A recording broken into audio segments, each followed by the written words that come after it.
Hello everyone. आज हम start करेंगे एसएम में हम सबसे पहला चैप्टर इंट्रोडक्शन टू एसएम इसका पूरा रिकॉल करेंगे। तो सबसे पहले हम स्टार्ट करेंगे स्ट्रेटेजी से। ठीक है, meaning and nature of strategic management. तो सबसे पहले यहाँ पे है ना मैनेजमेंट का ये डेफिनेशन दिया है, आज तक कभी नहीं पूछा गया क्योंकि मैनेजमेंट के दो डेफिनेशन दिए तो आज तक कभी नहीं पूछा गया। ठीक है, स्ट्रेटेजी 5 मार्क्स में पूछा जा सकता है, कोई भी 6 से 7 पॉइंट आपको लिखने हैं, वहां पे पढ़ सकते हैं। तो सबसे पहले स्ट्रेटेजी,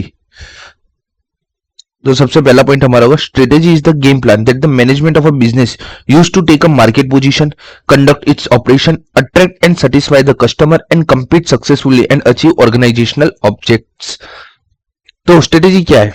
तो स्ट्रेटेजी एक गेम प्लान है। ठीक है, गेम प्लान है किसके लिए? ये गेम प्लान ये मैनेजमेंट के लिए, मैनेजमेंट ऑफ बिजनेस के जो हमारा मैनेजमेंट है वो स्ट्रेटेजी को यूज करता है अपने बिजनेस के लिए। अब ये बिजनेस में कैसे कैसे यूज हो सकता है? तो बिजनेस में सबसे पहले अपनी मार्केट पोजीशन बनाने के लिए हो सकता है, बाद में जो भी हमारे ऑपरेशन है उसको कंडक्ट करने के लिए हो सकता है, जो भी हमारे कस्टमर है उसको अट्रैक्ट और सेटिस्फाई करने के लिए भी हम स्ट्रेटेजी का यूज करते हैं, बाद में जो हमारे कॉम्पिटिटर्स है उनसे compete करने के लिए भी हम स्ट्रेटेजी क्रिएट करते हैं, और जो हमारे ऑर्गेनाइजेशन का ऑब्जेक्टिव है, ऑर्गेनाइजेशन का ऑब्जेक्टिव क्या हो सकता है?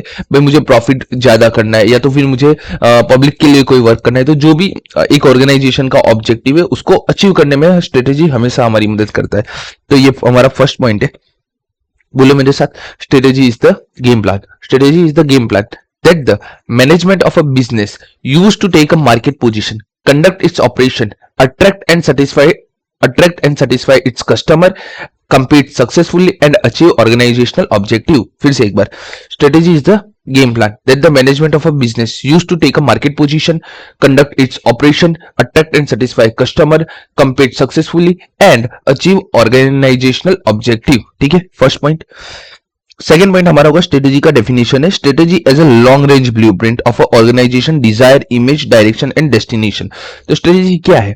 स्ट्रेटेजी हमें एक ब्लूप्रिंट देता है। ठीक है, हमने आगे बात की कि एक गेम प्लान है, ये वो ये सारी चीजें करने में मदद करता है, यहां से लेके यहां तक की सारी चीजें करने में हमें ये मदद करता है स्ट्रेटेजी। तो एक है एक लॉन्ग रेंज ब्लूप्रिंट, एक ब्लूप्रिंट देते हैं भाई हमें ऑपरेशन कंडक्ट करना है, हमें मार्केट में पोजीशन बनाना है, हमें हमारे कस्टमर को अट्रैक्ट करना है, न्यू कस्टमर को अट्रैक्ट करना है, जो हमारे एक्जिस्टिंग कस्टमर है उनको सेटिस्फाई करना है, ठीक है, कॉम्पिटिटिव से compete करना है। तो क्या है ये लॉन्ग रेंज ब्लूप्रिंट है, मतलब कि मेरे पास एक लॉन्ग रेंज ब्लूप्रिंट आ जाता है। तो स्ट्रेटेजी जो है वो एक लॉन्ग रेंज ब्लूप्रिंट है ऑर्गेनाइजेशन का। ब्लूप्रिंट की कौन कौन सी चीजों का? ऑर्गेनाइजेशन का कोई इमेज होगा, डिजायर इमेज, किस डायरेक्शन में जाना है और कहां पे पहुंचना है, मतलब कि डेस्टिनेशन। तो strategy as a long range blueprint of an organisation desire image, direction and destination. Okay, उसके अलावा ये हमें कुछ क्वेश्चन के आंसर देता है स्ट्रेटेजी। कौन से क्वेश्चन हम स्ट्रेटेजी से पूछते हैं? What it wants to be, what it want to do and how it want to do things and where it wants to go. ठीक है, तो स्ट्रेटेजी आप एक बार ये भी नहीं याद करोगे ना इतना पोर्शन तो अभी चलेगा। मेन चीज क्या है? मेन चीज आपको ये याद रहनी चाहिए कि strategy as a long range blueprint of organisational desire, image, direction and destination. जो हमारी स्ट्रेटेजी है वो एक लॉन्ग रेंज ब्लूप्रिंट है, किसकी? तो लॉन्ग रेंज ब्लूप्रिंट है ऑर्गेनाइजेशन की, डिजायर, इमेज, डायरेक्शन और डेस्टिनेशन की। ठीक है, बाद में दो आइगर, एंसॉफ ने और विलियम ने, इन दोनों ने एक एक डेफिनेशन दिए, हो सके तो एक बार पढ़ लेना, कोई ज्यादा इंपॉर्टेंट नहीं है। अब strategy is meant to fill in the need of organization for a sense of a dynamic direction, focus and coherence। तो जो हमारी स्ट्रेटेजी बनती है ना वो किस लिए बनती है? नीड ऑफ ऑर्गेनाइजेशन होती है, किसके लिए? डायनामिक डायरेक्शन और फोकस के लिए। ठीक है, स्ट्रेटेजी प्रोवाइड्स है ना integrated framework for the top management to search for, evaluate, exploit beneficial opportunity to perceive and meet potential threat and crisis, to make full use of resources, strength and offset corporate weakness। समझो क्या बोल रही है? जो हमारी strategy है वो provide करती है एक इंटीग्रेटेड फ्रेमवर्क। अब ये इंटीग्रेटेड फ्रेमवर्क क्या होता है? तो टॉप मैनेजमेंट जो होता है वो सर्च करता है, इवल्यूएट एंड एक्सप्लॉइट करता है beneficial opportunity, to perceive and meet a potential threat. मतलब कि जो हमारे यहाँ पे टॉप मैनेजमेंट है वो सर्च क्या करते हैं? तो वो सबसे पहले इवल्यूट करेगा और एक्सप्लॉइट करेगा जो भी हमारी बेनिफिशियल अपॉर्चुनिटी है। उसके बाद प्रिसाइव करेगा और मीट करेगा पोटेंशियल थ्रेट, जो भी हमारे थ्रेट है उसके बारे में जानेगा, समझेगा, उसको कम कैसे करना है, ठीक है। और make full use of resource, जो भी हमारी रिसोर्स और स्ट्रेंथ है ना उसका फुल यूटिलाइज करना, 100% यूटिलाइज करना। और ऑफसेट कॉर्पोरेट वीकनेस, और जो भी हमारी वीकनेस है उसको ऑफसेट करना इन रिसोर्सेज के साथ। तो स्ट्रेटेजी क्या प्रोवाइड करते हैं? तो स्ट्रेटेजी प्रोवाइड है integrated framework for a top management. Strategy provide है integrated framework for a top management. Top management क्या करेगा? टॉप मैनेजमेंट स्ट्रेटेजी उठा के सर्च करेगा, इवल्यूट करेगा और एक्सप्लॉइट करेगा beneficial opportunity. First is evaluate, exploit beneficial opportunity, perceive and meet potential threat and crisis, make a full use of resources and strength, and offset corporate weakness. ठीक है, ये चार चीजें करेगा। बाद में strategy is not substitute for sound alert and responsible management. जो हमारी स्ट्रेटेजी होती है वो कभी भी नॉट सब्सटीट्यूट नहीं होती है साउंड अलर्ट और रिस्पॉन्सिबल मैनेजमेंट की। समझो आपने एक स्ट्रेटेजी बना दी तो क्या पूरे साल उसी स्ट्रेटेजी पे आप काम करोगे? और आपने अपर मैनेजमेंट रिमूव कर दिया, आप उस स्ट्रेटेजी के हिसाब से काम कर रहे हो, तो क्या ये पॉसिबल है? ये पॉसिबल नहीं है। समझो हम जिस एनवायरमेंट में वर्क करते हैं, माइक्रो एंड मैक्रो एनवायरनमेंट, ये आप अपने इकोनॉमिक्स में पढ़ते हो, तो हमारा business micro and macro environment से घिरा रहता है। तो ये क्या micro and macro environment stable होते पूरे साल? नहीं होते। अब ये जब पूरे साल या पूरे लाइफ स्पेन में ऑर्गेनाइजेशन के स्टेबल नहीं होते, तो क्या एक स्ट्रेटेजी बना के उसके ऊपर वर्क करेंगे तो क्या काम करेगा? नहीं करेगा। तो क्या हो सकता है? तो स्ट्रेटेजी कभी भी सब्सटीट्यूट नहीं हो सकती। किसकी सब्स्टिट्यूट नहीं हो सकती है? Sound alert and responsible management. अगर आपका मैनेजमेंट साउंड है, अलर्ट है, रिस्पॉन्सिबल है, तो उसका कभी भी सब्स्टिट्यूट स्ट्रेटेजी नहीं हो सकता है। ठीक है, strategy can never be perfect, flawless and optimal. जो हमारी स्ट्रेटेजी होती है वो कभी भी परफेक्ट नहीं होती, फ्लोलेस नहीं होती और ऑप्टिमल नहीं होती। समझो माइक्रो एंड मैक्रो एनवायरनमेंट है, वो कभी भी चेंज हो सकते हैं, तो उसके अकॉर्डिंग हमें हमारी स्ट्रेटेजी भी चेंज करनी पड़ सकती है। तो स्ट्रेटेजी चेंज होती रहती है, यस। तो वो क्या कभी भी परफेक्ट हो सकती है? नहीं हो सकती है। फ्लोलेस हो सकती है, ऐसा भी नहीं प्रॉब्लम, ऐसा भी नहीं हो सकता है, और ऑप्टिमल भी नहीं हो सकती है। Strategy that is a flexible and pragmatic to take care of a sudden emergency. Strategy कैसी होनी चाहिए कि फ्लेक्सिबल होनी चाहिए। मैं स्ट्रेटेजी को जब चाहे तब चेंज कर सकता हूँ। क्यों? क्योंकि है ना एनवायरनमेंट चेंज होता रहता है, तो उसके हिसाब से मुझे है ना सडन इमरजेंसी के हिसाब से मुझे अपनी स्ट्रेटेजी चेंज करनी पड़ सकती है। प्रेशर के हिसाब से मुझे अपनी स्ट्रेटेजी चेंज करनी पड़ सकती है। और इसकी वजह से क्या हो सकता है? इसकी वजह से हो सकता है कि हम अवॉइड कर सके जो भी हमारे फेलियर और फ्रस्ट्रेशन को। तो strategy that is a flexible and pragmatic to take care of a sudden emergency, pressure and avoid a failure and frustration. Okay, in large organization strategy are formulated at a corporate, divisional, functional levels. ठीक है, तो ये हमने बात की strategy की। ठीक है, यहाँ पे हमने total 1 point, second point, third point, fourth point, fifth point, six point, 7 point, total 7 और ये 8 पॉइंट, टोटल 8 पॉइंट है। 6 से 7 पॉइंट भी लिख दोगे, 5 मार्क्स है, 3 से 4 मार्क्स आपके आ जाएंगे। ठीक है, इसके अलावा आपको अगर कोई और इसमें पॉइंट ऐड करना है तो आप कर सकते हो। ठीक है, अब बात करते हैं स्ट्रेटेजी के टाइप कितने होते हैं। स्ट्रेटेजी हमेशा 2 टाइप की होती है, एक तो प्रोएक्टिव और दूसरी रिएक्टिव। अब प्रोएक्टिव का मीनिंग मैं समझा देता हूं। तो स्ट्रेटेजी के 2 पार्ट हो सकते हैं, प्रोएक्टिव, रिएक्टिव। अब स्ट्रेटेजी 2 भागों में विभाजित है, प्रोएक्टिव, रिएक्टिव। प्रोएक्टिव का मतलब क्या होता है? प्रोएक्टिव का मतलब होता है कि कोई भी सिचुएशन अराइज हो उससे पहले हम उसके हिसाब से हमारी स्ट्रेटेजी मॉडिफाई कर दे। मतलब कि कोविड-19 के टाइम पे बहुत कम बिजनेस ऑनलाइन थे। ठीक है, तो जेप्टो, जोमेटो आपका कोविड-19 के बाद ही आया है। ठीक है, तो जिन जिन बंदों ने कोविड-19 आया उससे पहले ऑनलाइन प्लेटफॉर्म पर काम कर रहे थे, ऑनलाइन अपना खाना भेज रहे थे, ये कर रहे थे, तो कोविड आने से पहले जिन जिन लोगों ने ये चीज डेवलप कर रही थी वो सारे क्या थे? वो सारे प्रोएक्टिव थे। अब कोविड आने के बाद 3 to 4 मंथ्स लॉकडाउन रहा, 3 to 4 मंथ्स लॉकडाउन रहा। उसके बाद क्या हुआ? उसके बाद ये जो सारे जो भी बिजनेस में ऑनलाइन पर नहीं थे, ऑनलाइन प्लेटफॉर्म पर नहीं थे, तो इन लोगों को क्या फेस चेंज करना पड़ा? सबसे पहले इनको इंफ्रास्ट्रक्चर बनाना पड़ा, इनको एक डोमेन लेना पड़ा, और डोमेन नहीं लेना पड़ा तो जोमेटो पे के ऊपर उनको रजिस्ट्रेशन करके सारी चीजों का वहां पे करना पड़ा, रिवर्स कैलकुलेशन। क्योंकि आप देखोगे कि जो रेस्टोरेंट पे जाके खाओगे वहां का प्राइस और जोमेटो के प्राइस में 30 to 35% का डिफरेंस होगा। तो उन सबको ये सब सारी चीजें करनी पड़ी। तो इन लोगों ने ये सब चीजें ऑनलाइन क्यों है? क्योंकि कोविड आया था, कोविड के रिएक्शन में इन लोगों को ऑनलाइन प्लेटफॉर्म पे आना पड़ा। ठीक है, प्रोएक्टिव का मतलब क्या था? कोविड के पहले जो लोग ऑनलाइन थे वो सारे प्रोएक्टिव थे, बट कोविड की वजह से जिन लोग जो लोग ऑनलाइन पे शिफ्ट हुए वो सारे रिएक्टिव थे। आज से 2019 से पहले जो स्टडी का हमारा फॉर्मेट था, 90% स्टडी कैसे होती थी, एक क्लासरूम में बैठ के 100 से 150 बच्चों के साथ है ना, सीए की स्टडी, आपकी 10 11 12 की स्टडी होती थी। तो वो सारी चीजें होती थी। बट कोविड 19 के बाद एक बूम लिया एडटेक ने जब बूम लिया, तो ये उसके बाद जो भी कंपनियां ऑनलाइन आई है वो सारी रिएक्टिव है। मतलब कि जिन लोगों का पहले से डेवलप था स्ट्रक्चर, वो सारे प्रोएक्टिव थे, उसके बाद वो सारे रिएक्टिव हो गए। देखो यहाँ पे क्या लिखा है, अब एक डायनामिक एनवायरनमेंट में मुझे जाना है। अब समझो, क्या मैं सारी चीजें, सारी संभावनाएं क्या मैं पहले से जान सकता हूं? मैं सारी चीजें, सारी संभावनाएं पहले से नहीं जान सकता हूं, ठीक है। तो मैं प्रोएक्टिव तो नहीं बन सकता, ठीक है। अब मैं हर बार क्या यही करूंगा कि कोविड आया, मैंने अपनी स्ट्रेटेजी चेंज की। राइट नाउ अभी ऑयल के क्राइसिस चल रहे हैं, ऐसा सब बोल रहे हैं, ऑयल के कोई क्राइसिस नहीं चल रहे, बट अभी वर्ल्ड वॉर 3 चल रहा है, जिसकी वजह से बहुत सारी चीजों का प्राइस फ्लक्चुएट हो रहा है, खास करके हमारा स्टॉक मार्केट, तो उसका भी प्राइस फ्लक्चुएट हो रहा है।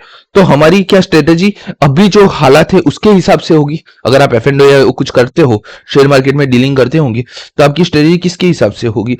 अभी वर्ल्ड वॉर 3 के हिसाब से होगी, तो वो तो रिएक्टिव हो गया। मतलब कि आपने एक स्ट्रेटेजी आज से 7 दिन पहले बनाई होगी कि ऐसा ऐसा होगा, लेकिन वर्ल्ड वॉर की वजह से वो स्ट्रेटेजी आपकी डूम हो गई होगी।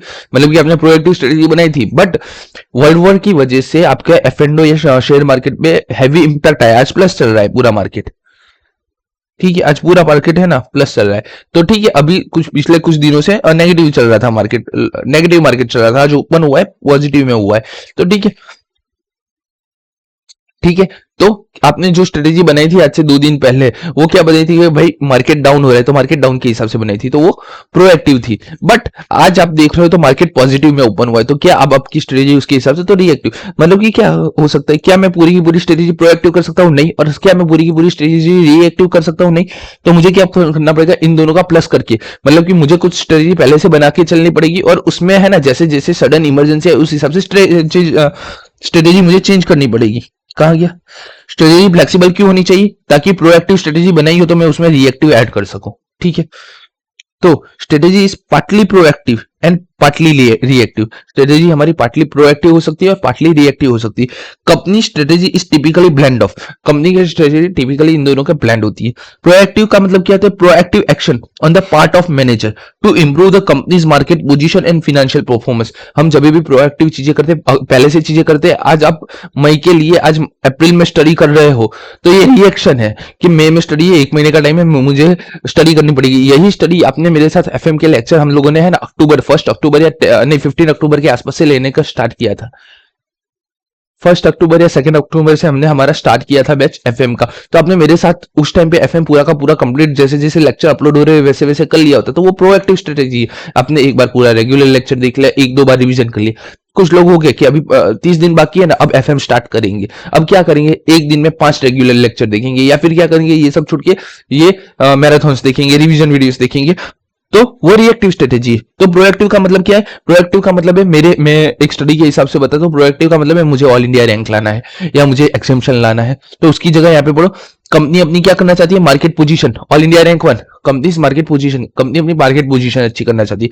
फाइनेंशियल परफॉर्मेंस, भाई मैं अच्छा नहीं कर पा रहा था, लेकिन मैं 3 4 महीने से मेहनत कर रहा था, तो फाइनेंशियल परफॉर्मेंस मतलब कि मैं एग्जाम्शन पर पहुंच गया।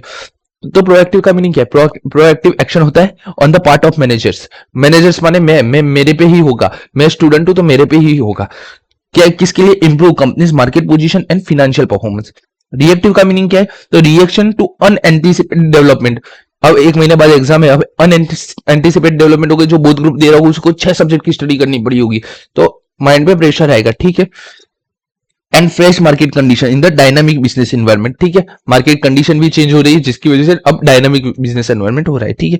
इन other word, a company use both proactive and reactive strategy to cope up in uncertain business environment. Proactive strategy is a plan strategy, मैंने पहले बोला प्रोएक्टिव वो प्लान स्ट्रेटेजी होती है, wait reactive strategy is adaptive reaction to the changing of the circumstances. अगर proactive reactive पूछे, ये लिखो, प्लस जो केस स्टडी है वो केस स्टडी एक्सप्लेन करो। 2 जिनका नाम दिया होगा, एक प्रोएक्टिव होगा और एक रिएक्टिव होगा, ठीक है। तो ये समझाओ, केस स्टडी समझाओ, और हो सके तो ये डायग्राम में कुछ नहीं, डायग्राम छोड़ दो, इतना भी कर लोगे। अगर आया तो 5 में से 3 से 4 मार्क्स आ जाएंगे, ठीक है। अब हम बात करेंगे स्ट्रेटेजिक मैनेजमेंट की, जो चैप्टर का कोर है। मैनेजमेंट मैंने नहीं समझाया, स्ट्रेटेजी क्या है मैंने समझा दी है। अब हमें एसएम समझना है। तो एसएम की क्या करते हैं, डेफिनेशन से स्टार्ट करते हैं। अब स्ट्रेटेजिक मैनेजमेंट में हम सबसे पहले डेफिनेशन से ही बात करते हैं। डेफिनेशन इसकी है यहां पे।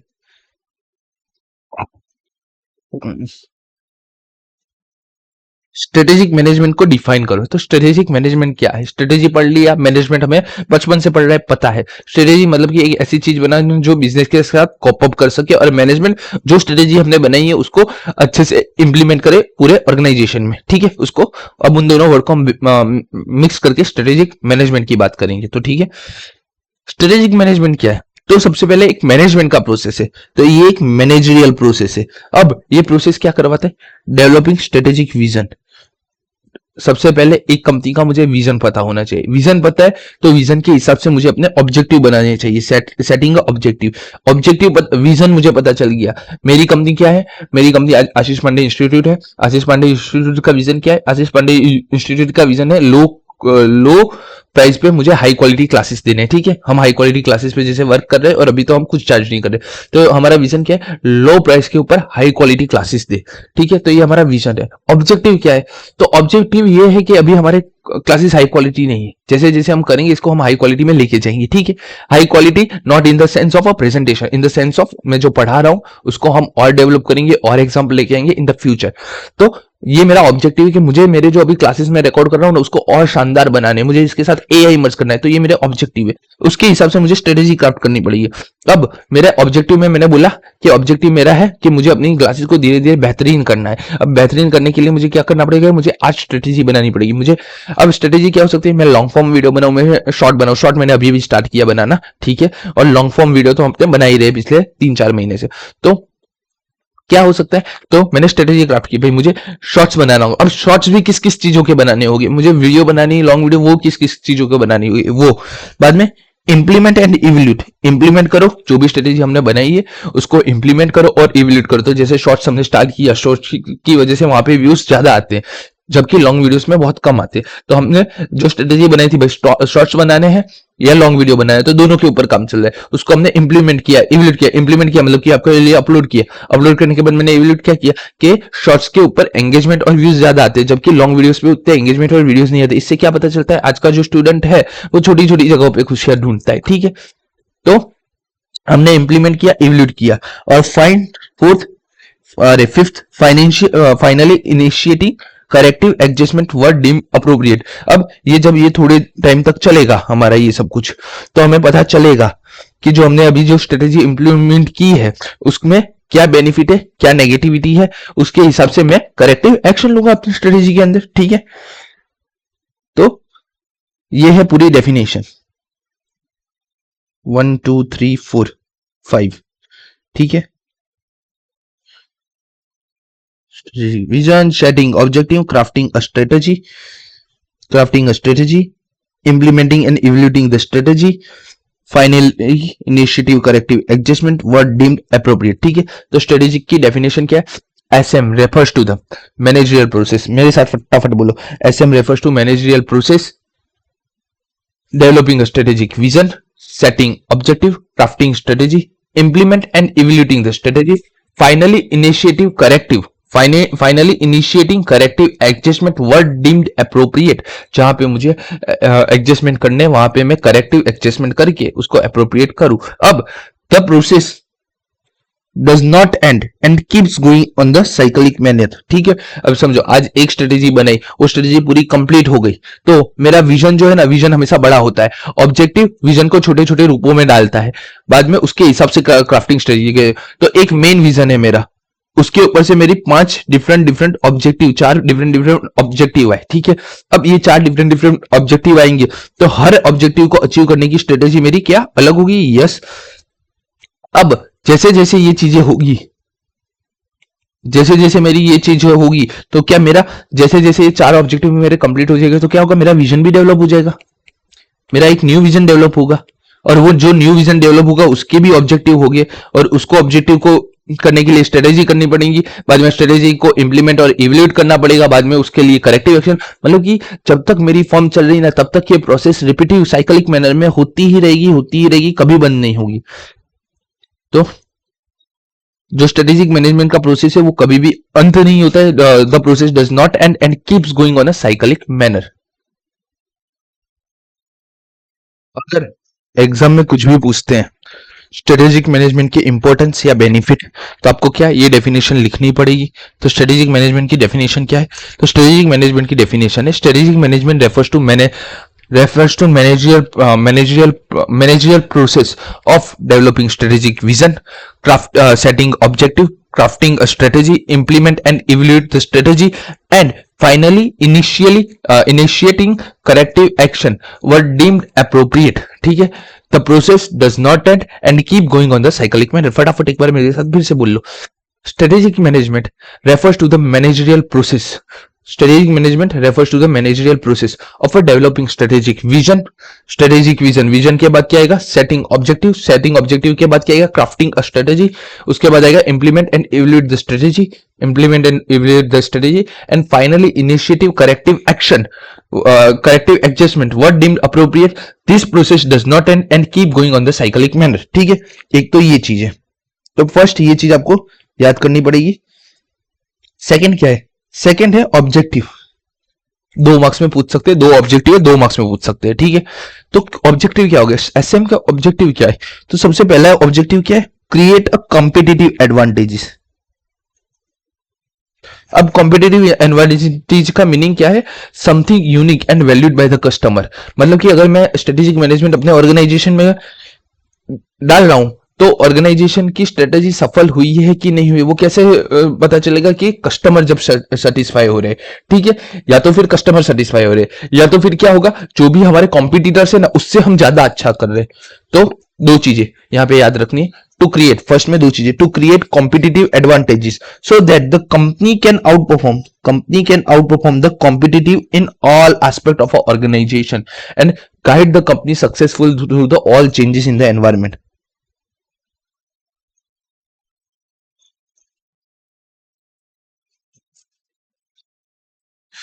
ठीक है, स्ट्रेटेजिक मैनेजमेंट के ऑब्जेक्टिव क्या है? तो देखो, स्ट्रेटेजिक मैनेजमेंट के है ना ऑब्जेक्टिव देखो ना, तो पहला क्या है? पहला है कि भाई मेरे जो कस्टमर है ना उनको मैं कुछ नया दूं, कुछ अच्छा दूं, जिसकी वजह से मैं अपने कॉम्पिटिटर्स से है ना एक कदम आगे चलूं। पहली बात तो ये है। और दूसरी बात क्या है? जो मेरे माइक्रो और मैक्रो एनवायरनमेंट है ऑर्गेनाइजेशन का, उसमें है ना मेरी जो स्ट्रेटेजी, जो मेरा स्ट्रेटेजिक मैनेजमेंट है ना, वो मुझे इस तरीके से गाइड करे कि वहां पे है ना मैं है ना टिका रहा हूं। ठीक है, तो पहला, create a competitive advantages so that the company can outperform the competitors in aspect of organization performance. दूसरा क्या है? Guide the company successful through all changes in the environment that is to react in the right manner. कि वो है ना जो भी changes है ना उसके हिसाब से एक अच्छा बेहतरीन डिसीजन ले पाए। ठीक है, तो ऑब्जेक्टिव भी 2 मार्क्स में आ सकते हैं। भाई क्या कर सकते हैं पता है? ये कंबाइंड क्वेश्चन पूछ सकते हैं, डेफिनेशन ऑब्जेक्टिव प्लस या तो इंपॉर्टेंस या तो फिर लिमिटेशन। ठीक है, तो इसका 1 मार्क्स, इसका भी 1 मार्क्स और इसके 3 मार्क्स, अरे हाँ इसके 3 मार्क्स हो सकते हैं, ऐसे 5 मार्क्स ये बन सकते हैं। ठीक है, डन। तो ये दोनों चीजें है ना, मैंने जो टिक कर रहा हूं ना वो शॉर्ट याद कर लेना इसमें। तो अब importance of a strategic management, हम डायरेक्ट इंपॉर्टेंस की बात करेंगे, ऊपर से लेके नीचे में बहुत अच्छी अच्छी चीजें लिखी है, बट रेगुलर लेक्चर के लिए ठीक है, समझाओ बमझाओ। यहाँ पे हमें उस सारी चीजों की कोई जरूरत नहीं है। हमें है ना एग्जाम में पूछेंगे बेनिफिट, 6 बेनिफिट मिनिमम आने चाहिए हमें, मिनिमम 6 से 7 बेनिफिट हमें आने चाहिए। यहाँ पे है कितने? 2 4 6 7 बेनिफिट है। 7 तो आ जाए अच्छी बात है, बट मुझे मिनिमम 6 तो अपने को आने ही चाहिए। तो major benefit of a strategic management, तो सबसे पहला, direction to the company move ahead.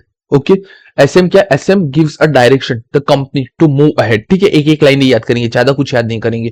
Strategic management help organization to be proactive instead of a reactive in books. ठीक है, पहला क्या बोला? Direction to the company to the move ahead, proactive instead of a reactive. ठीक है, उसके बाद strategic provides a framework, SM provides a framework for all major decision of an enterprise. ठीक है, बाद में ये भी याद कर लो, provide better guidance to entire organization on the crucial point what is trying to achieve. देखो पहला क्या था, पहला था डायरेक्शन देता है कंपनी को टू मूव अहेड, भाई डायरेक्शन देता है, SM gives a direction to a company to a move ahead, ठीक है। दूसरा क्या है, strategic management help organization to be proactive instead of a reactive, ठीक है। और एसएम क्या बोलता है, भाई तुम प्रोएक्टिव बनो रिएक्टिव बनने की जगह पे, ठीक है। तीसरा क्या है, strategic management provides framework for all major decision of an enterprise, और उसके साथ साथ एक और ये लाइन याद करो, provide a better guidance to the entire organization on the crucial point what is trying to achieve, ठीक है। उसके बाद क्या है, strategic management seek to prepare the organization face the future, and act as a path finder. Strategic management help क्या करता है, strategic management prepare करता है ऑर्गेनाइजेशन को जो भी हमारा फ्यूचर है उसको फेस करने के लिए और एक पाथ बनाने के लिए, and act as a path finder और face the future. Strategic management serve as a corporate defence mechanism against mistake and pitfalls. उसके साथ ये भी याद कर लेना कि avoid a costly mistake in a product market choices और इन्वेस्टमेंट, ठीक है, ठीक है। स्ट्रेटेजिक मैनेजमेंट क्या करता है, serve as a corporate defence mechanism, और क्या दूसरा क्या करता है, avoid a costly mistake in a product market choice और इन्वेस्टमेंट, ठीक है। Strategic management helps to enhance the longevity of business, of the business, okay. And last में हमने जो ऑब्जेक्टिव पढ़ा वही है, develop certain core competency and competitive advantages, ठीक है।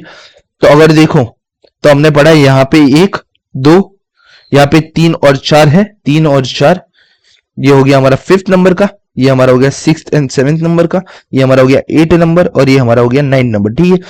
ये 9 आपने, ये 9 में से 6 याद कर लिए ना, बहुत है मेरे लिए, ठीक है। फटाफट एक बार फिर से करते हैं। मेजर बेनिफिट ऑफ एसएम, तो सबसे पहले डायरेक्शन देता है कंपनी को आगे बढ़ने की, तो direction to the strategic management gives a direction to the company move ahead. Strategy दूसरा क्या है, proactive instead of a react, अरे हाँ, proactive instead of a reactive, तो SM helps in organization to be proactive instead of a reactive in shaping its future. बाद में strategic management provide framework of all major decision on in the enterprises of an enterprises. उसके अलावा provide better guidance to entire organization on the crucial point what is trying to achieve, ठीक है। उसके बाद क्या था, उसके बाद था strategic management seeks a prepare the organization to face the future and act as a pathfinder. उसके अलावा क्या था, उसके अलावा था हमारा serve as a corporate defence mechanism. उसके अलावा क्या था, उसके अलावा था अवॉइड कॉस्टली मिस्टेक इन कहां पे, प्रोडक्ट मार्केट चॉइस और इन्वेस्टमेंट में, कि इन्वेस्टमेंट और प्रोडक्ट को किस मार्केट में रखना है ना, वो चूज करने से पहले हमें जो भी कॉस्टली मिस्टेक करते हैं ना वो अवॉइड करने में मदद करता है। उसके बाद enhance the longevity of the business. उसके बाद develop a certain competency, core competency and competitive advantages, ये 9 चीजें हुई, ठीक है। उसके बाद अब लिमिटेशन स्टार्ट करेंगे। एक बार फिर से फटाफट है ना देख लेना स्टॉप करके वीडियो, जितना भी अभी तक हमने किया है। अब लिमिटेशन में क्या हो सकता है, लिमिटेशन पूछते समय ना एक केस स्टडी दे देगी, 90% चांसेस है केस स्टडी ही आनी चाहिए लिमिटेशन के अंदर, डायरेक्ट लिमिटेशन का क्वेश्चन नहीं पूछ सकते ये लोग, केस स्टडी देंगे, ठीक है। अब केस स्टडी के ऊपर से आपको है ना पहले फाइंड करना पड़ेगा कि इन चारों में से कौन सा आपका लिमिटेशन है, तो 1 मार्क्स होगा लिमिटेशन फाइंड करने के लिए, ठीक है। 2 to 3 मार्क्स होगी इसमें जो लिखा है वो एक्सप्लेन करने के लिए, और 2 to 3 मार्क्स जो होंगे, मतलब कि जो भी रिमेनिंग पर मार्क्स होंगे 1 या 2 मार्क्स, ये 1.5 से 2 मार्क्स होगी आपको केस स्टडी एक्सप्लेन करने के लिए, तो टोटल ऐसे पूरा 5 मार्क्स क्वेश्चन बनेगा, ठीक है, ठीक है। या तो फिर हो सकता है डेफिनेशन भी पूछ ले, प्लस आइडेंटिफाई कौन सा आपका लिमिटेशन है, प्लस एक्सप्लेनेशन उसका, तो 1 मार्क्स इसका, 1 मार्क्स इसका, 3 मार्क्स इसका, 5 मार्क्स आपके हो गए। ऐसे भी पूछ सकता है, तो वो कैसे भी पूछ सकता है, तो आपको हर मैनर में हमें तैयार रहना है। हम लिमिटेशन की बात करेंगे, ठीक है। अब लिमिटेशन, सबसे पहला लिमिटेशन याद करो, हाईली कॉम्प्लेक्स एंड टर्बुलेंट, ठीक है, हाईली कॉम्प्लेक्स एंड टर्बुलेंट। सबसे पहला है लिमिटेशन एसएम का, हाईली कॉम्प्लेक्स है, जो हमारा एनवायरमेंट है ना, environment is highly complex and turbulent. दूसरा याद करो, strategic management is a time consuming process, ठीक है, दूसरा हमारा लिमिटेशन है ये टाइम कंज्यूमिंग प्रोसेस है। तीसरा हमारा है कि ये कॉस्टली प्रोसेस है, और चौथा है in the competitive scenario difficult to clearly estimate the competitive response to the firm strategy. ठीक है, तो ये चार है। तो क्या करना, लिमिटेशन पूछे, चारों के नाम पहले तो पता होने चाहिए। देखो अगर 4 मार्क्स में पूछेगा, चारों के नाम लिखो, 4 मार्क्स ले जाओ। ठीक है, ये 4 लिखो, उसकी एक एक लाइन समझा दो, तो 4 मार्क्स आपके, और 1 मार्क्स आपका हो सकता है डेफिनेशन का। ठीक है, अगर कोई पर्टिकुलर किसी एक के ऊपर केस स्टडी पूछते तो मैंने पहले ही एक्सप्लेन कर दिया। तो 4 लिमिटेशन कौन सी, environment is a highly complex and turbulent, strategic management is a time consuming process, strategic management is a costly process, and competitive scenario में क्या था, difficult to estimate competitor strategies। ठीक है, अब एक एक करके हम सब कुछ पढ़ना स्टार्ट करेंगे। सबसे पहला है हमारा जो स्ट्रेटेजिक मैनेजमेंट है वो हाईली कॉम्प्लेक्स एंड टर्बुलेंट है। स्ट्रेटेजिक एनवायरनमेंट जो हमारा ऑर्गेनाइजेशन का है ना, वो हाईली कॉम्प्लेक्स एंड टर्बुलेंट है। तो क्या हो सकता है, क्या एनवायरनमेंट की बात की है तो एनवायरनमेंट के आसपास ही सब कुछ लिखना है। तो difficult to understand the complex environment, सबसे पहला पॉइंट क्या होना चाहिए, सबसे पहला भाई जो एनवायरनमेंट है ना उसको अंडरस्टैंड करना डिफिकल्ट हो सकता है। मैंने पहले ही बात की वर्ल्ड वॉर, ये अभी जो हमारा वर्ल्ड वॉर जैसा ईरान का और यूएसए का ये सब चल रहा है, इसमें कि आप मार्केट को जो हमारा एनवायरनमेंट है उसको आप उसके हिसाब से आप क्या अपने शेयर मार्केट को अंडरस्टैंड कर सकते हो? नहीं। एक बॉम्ब पड़ गया यहाँ पे, मार्केट डाउन ना, सीधा 50 से 60 पॉइंट डाउन हो सकता है, यस हो सकता है।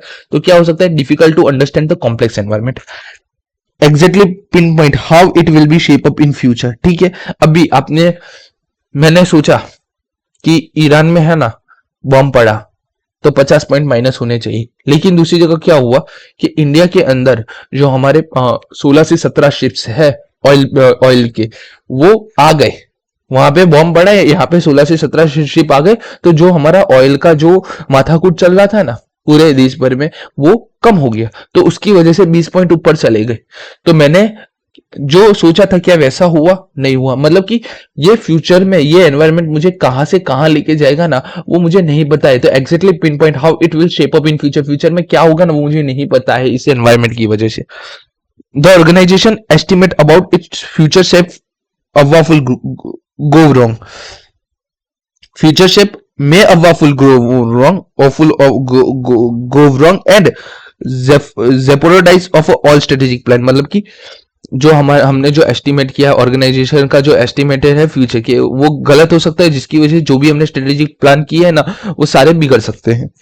Environment affect the organization has, अब क्या बात की है, जो हमारा माइक्रो एंड मैक्रो एनवायरनमेंट है उसको क्या क्या इफेक्ट करता है, ऑर्गेनाइजेशन को, एक बिजनेस को क्या क्या इफेक्ट कर सकता है, सप्लायर, कस्टमर, गवर्नमेंट, बाद में एम्प्लॉई, स्ट्राइक पड़ गई, कुछ भी, मतलब कि एनवायरनमेंट को क्या क्या अफेक्ट करता है वो लिख दो। Environment affect organization has to deal with supplier, customer, government and other external factor relying on a business strategy blindly could go absolutely wrong if the environment is turbulent. अगर आपने कोई स्ट्रेटेजी बनाई है उस पर आप ब्लाइंडली उसको ही follow करते हो और एनवायरनमेंट को इग्नोर करते हो, तो आपका जो भी है ना एनवायरनमेंट जो भी है ना टर्बुलेंट होगा, जिसकी वजह से आपका स्ट्रेटेजी है ना पूरा का पूरा गलत हो सकता है। तो ठीक है, यहाँ पे 4 पॉइंट है। 4 पॉइंट कौन कौन से? पहला है, फर्स्ट पॉइंट है difficult to understand the complex environment, exactly pinpoint how it will shape up in future, future shape may awful go wrong and jeopardize all strategic plan. Environment affect the organization has a deal with the supplier, customer, government and other external factor. Fifth, relying on a business strategy blindly could go absolutely wrong। कब ये गलत हो सकती है? जब environment is turbulent. ठीक है, तो टोटल 5 पॉइंट है, ये 5 पॉइंट लिख दिए, आपका काम हो गया। अगर ये अकेला 3 मार्क्स में पूछा नहीं तो 3 आउट ऑफ 3 मिल सकते हैं। ठीक है, strategic management is time consuming process. मेरा है ना बोलने में थोड़ा जमन स्लिपरी है, तो समटाइम क्या है मैं कोई वर्ड प्रोनाउंस करूंगा तो वो गलत हो सकता है, तो प्रोनाउंसिएशन एक बार चेक कर लेना। ठीक है, टाइम कंज्यूमिंग प्रोसेस, तो organization spend a lot of time in preparing and communicating the strategies. Organization, देखो ये टाइम कंज्यूमिंग प्रोसेस क्यों है मैं पहले बता देता हूँ, इसको जाने दो। एक स्ट्रेटेजी बनाने के लिए मुझे टॉप मैनेजमेंट चाहिए, ठीक है, समझो। अब टॉप मैनेजमेंट पहले तो एक साथ आके बैठने चाहिए, ठीक है। हो सकता है कि वो आके एक साथ बैठ भी गए, उसके बाद भी बहुत लोगों को ओपिनियन बहुत सारी चीजें अलग अलग होगी, उन सबको एक करके एक स्ट्रेटेजी फॉर्मुलेट करना क्या इजी इजी टास्क है? नहीं, वो इजी टास्क नहीं है। तो उसके लिए क्या चाहता है, बहुत सारा टाइम जाता है, बहुत सारा कम्युनिकेशन होता है। उसकी वजह से क्या हो सकता है, जो हमारा डेली बिजनेस है ना, रूटीन बिजनेस, उसके ऊपर भी नेगेटिव इंपैक्ट आ सकता है, ठीक है। और लास्ट बात तो यहाँ पे अपने अंदर से ही समझेंगे, तो क्यों टाइम कंज्यूमिंग प्रोसेस है? टॉप मैनेजमेंट पूरा चाहिए। टॉप मैनेजमेंट के साथ जो स्ट्रेटेजी डेवलपर्स है वो भी सारे के सारे हमें चाहिए। वो सब एक साथ क्या एक ही बार में आ जाएंगे? नहीं आ जाएंगे। अगर पूरी मेहनत लगा के एक साथ में भी आ गए तो क्या उनके बीच में जो कम्युनिकेशन होगा और जो स्ट्रेटेजी का आउटपुट निकलेगा, क्या वो एक ही बार में निकल जाएगा? वन गो प्रोसेस है? नहीं, वो मल्टीपल प्रोसेस में, मल्टीपल प्रोसेस के बाद एक स्ट्रेटेजी निकलती है।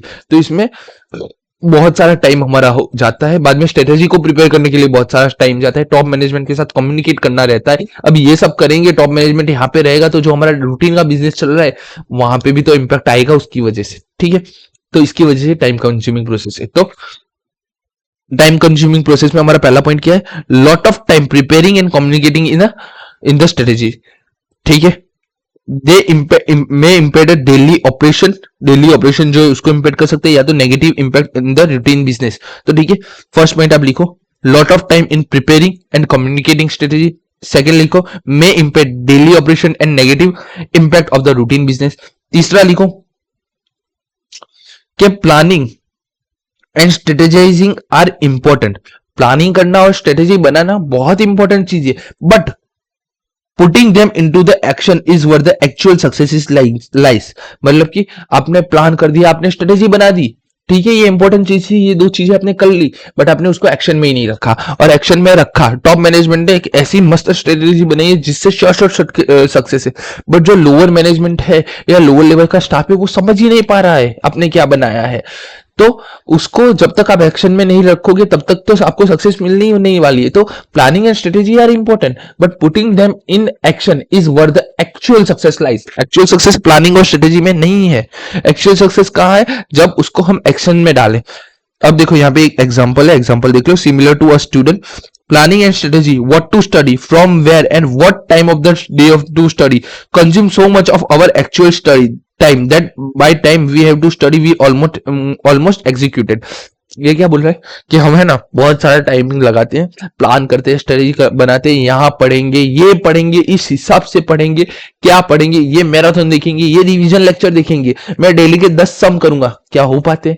नहीं हो पाते। कई बार हम है ना इतना टाइम दे देते हैं ना प्लानिंग के, वो प्लानिंग और स्ट्रेटेजी के लिए, कि वो दिन है ना ऐसा हो जाता है कि वो दिन हम कुछ कर ही नहीं पाते हैं, बाद में हमने सो जाते हैं, या फिर अपने है ना अपना Instagram, Facebook, Snapchat, YouTube shorts, आजकल तो वाईटी शॉर्ट डिमांड में चल रहे, तो वाईटी शॉर्ट ये सब हम करने लगते हैं, ठीक है। Similarly, in business, if way too much time spent in planning and formulating, then might not be as a fruitful। ये क्या बोल रहा है कि अगर बिजनेस में भी सेम चीज हम करेंगे, ज्यादा टाइम स्पेंड करेंगे, प्लान करेंगे, फॉर्मुलेट करेंगे, ये फ्रूटफुल नहीं होगा अगर उसको एक्शन में नहीं डाला हमने। तो अब थर्ड देखो, यहाँ पे है ना टोटल कुछ ही नहीं, नीचे का पूरा भूल जाओ, एक पॉइंट है। बताओ भाई, बहुत सारा टाइम लगता है प्रिपेयर करने में और कम्युनिकेट करने में स्ट्रेटेजी, उसकी वजह से हमारे जो डेली बिजनेस है ना वो शायद इंपैक्ट हो सकते हैं, ठीक है। उसके बाद बताओ, प्लानिंग और स्ट्रेटेजी तो एक इंपॉर्टेंट चीज है, बट जब तक उसको एक्शन में नहीं रखेंगे तब तक हमें एक्चुअल सक्सेस नहीं मिलेगी। तो ये टाइम कंज्यूमिंग प्रोसेस के अंदर 3 पॉइंट है, ये 3 पॉइंट लिख दो, बहुत है। Costly process. अब कॉस्टली प्रोसेस क्यों है? मैंने बोला टॉप मैनेजमेंट आना चाहिए।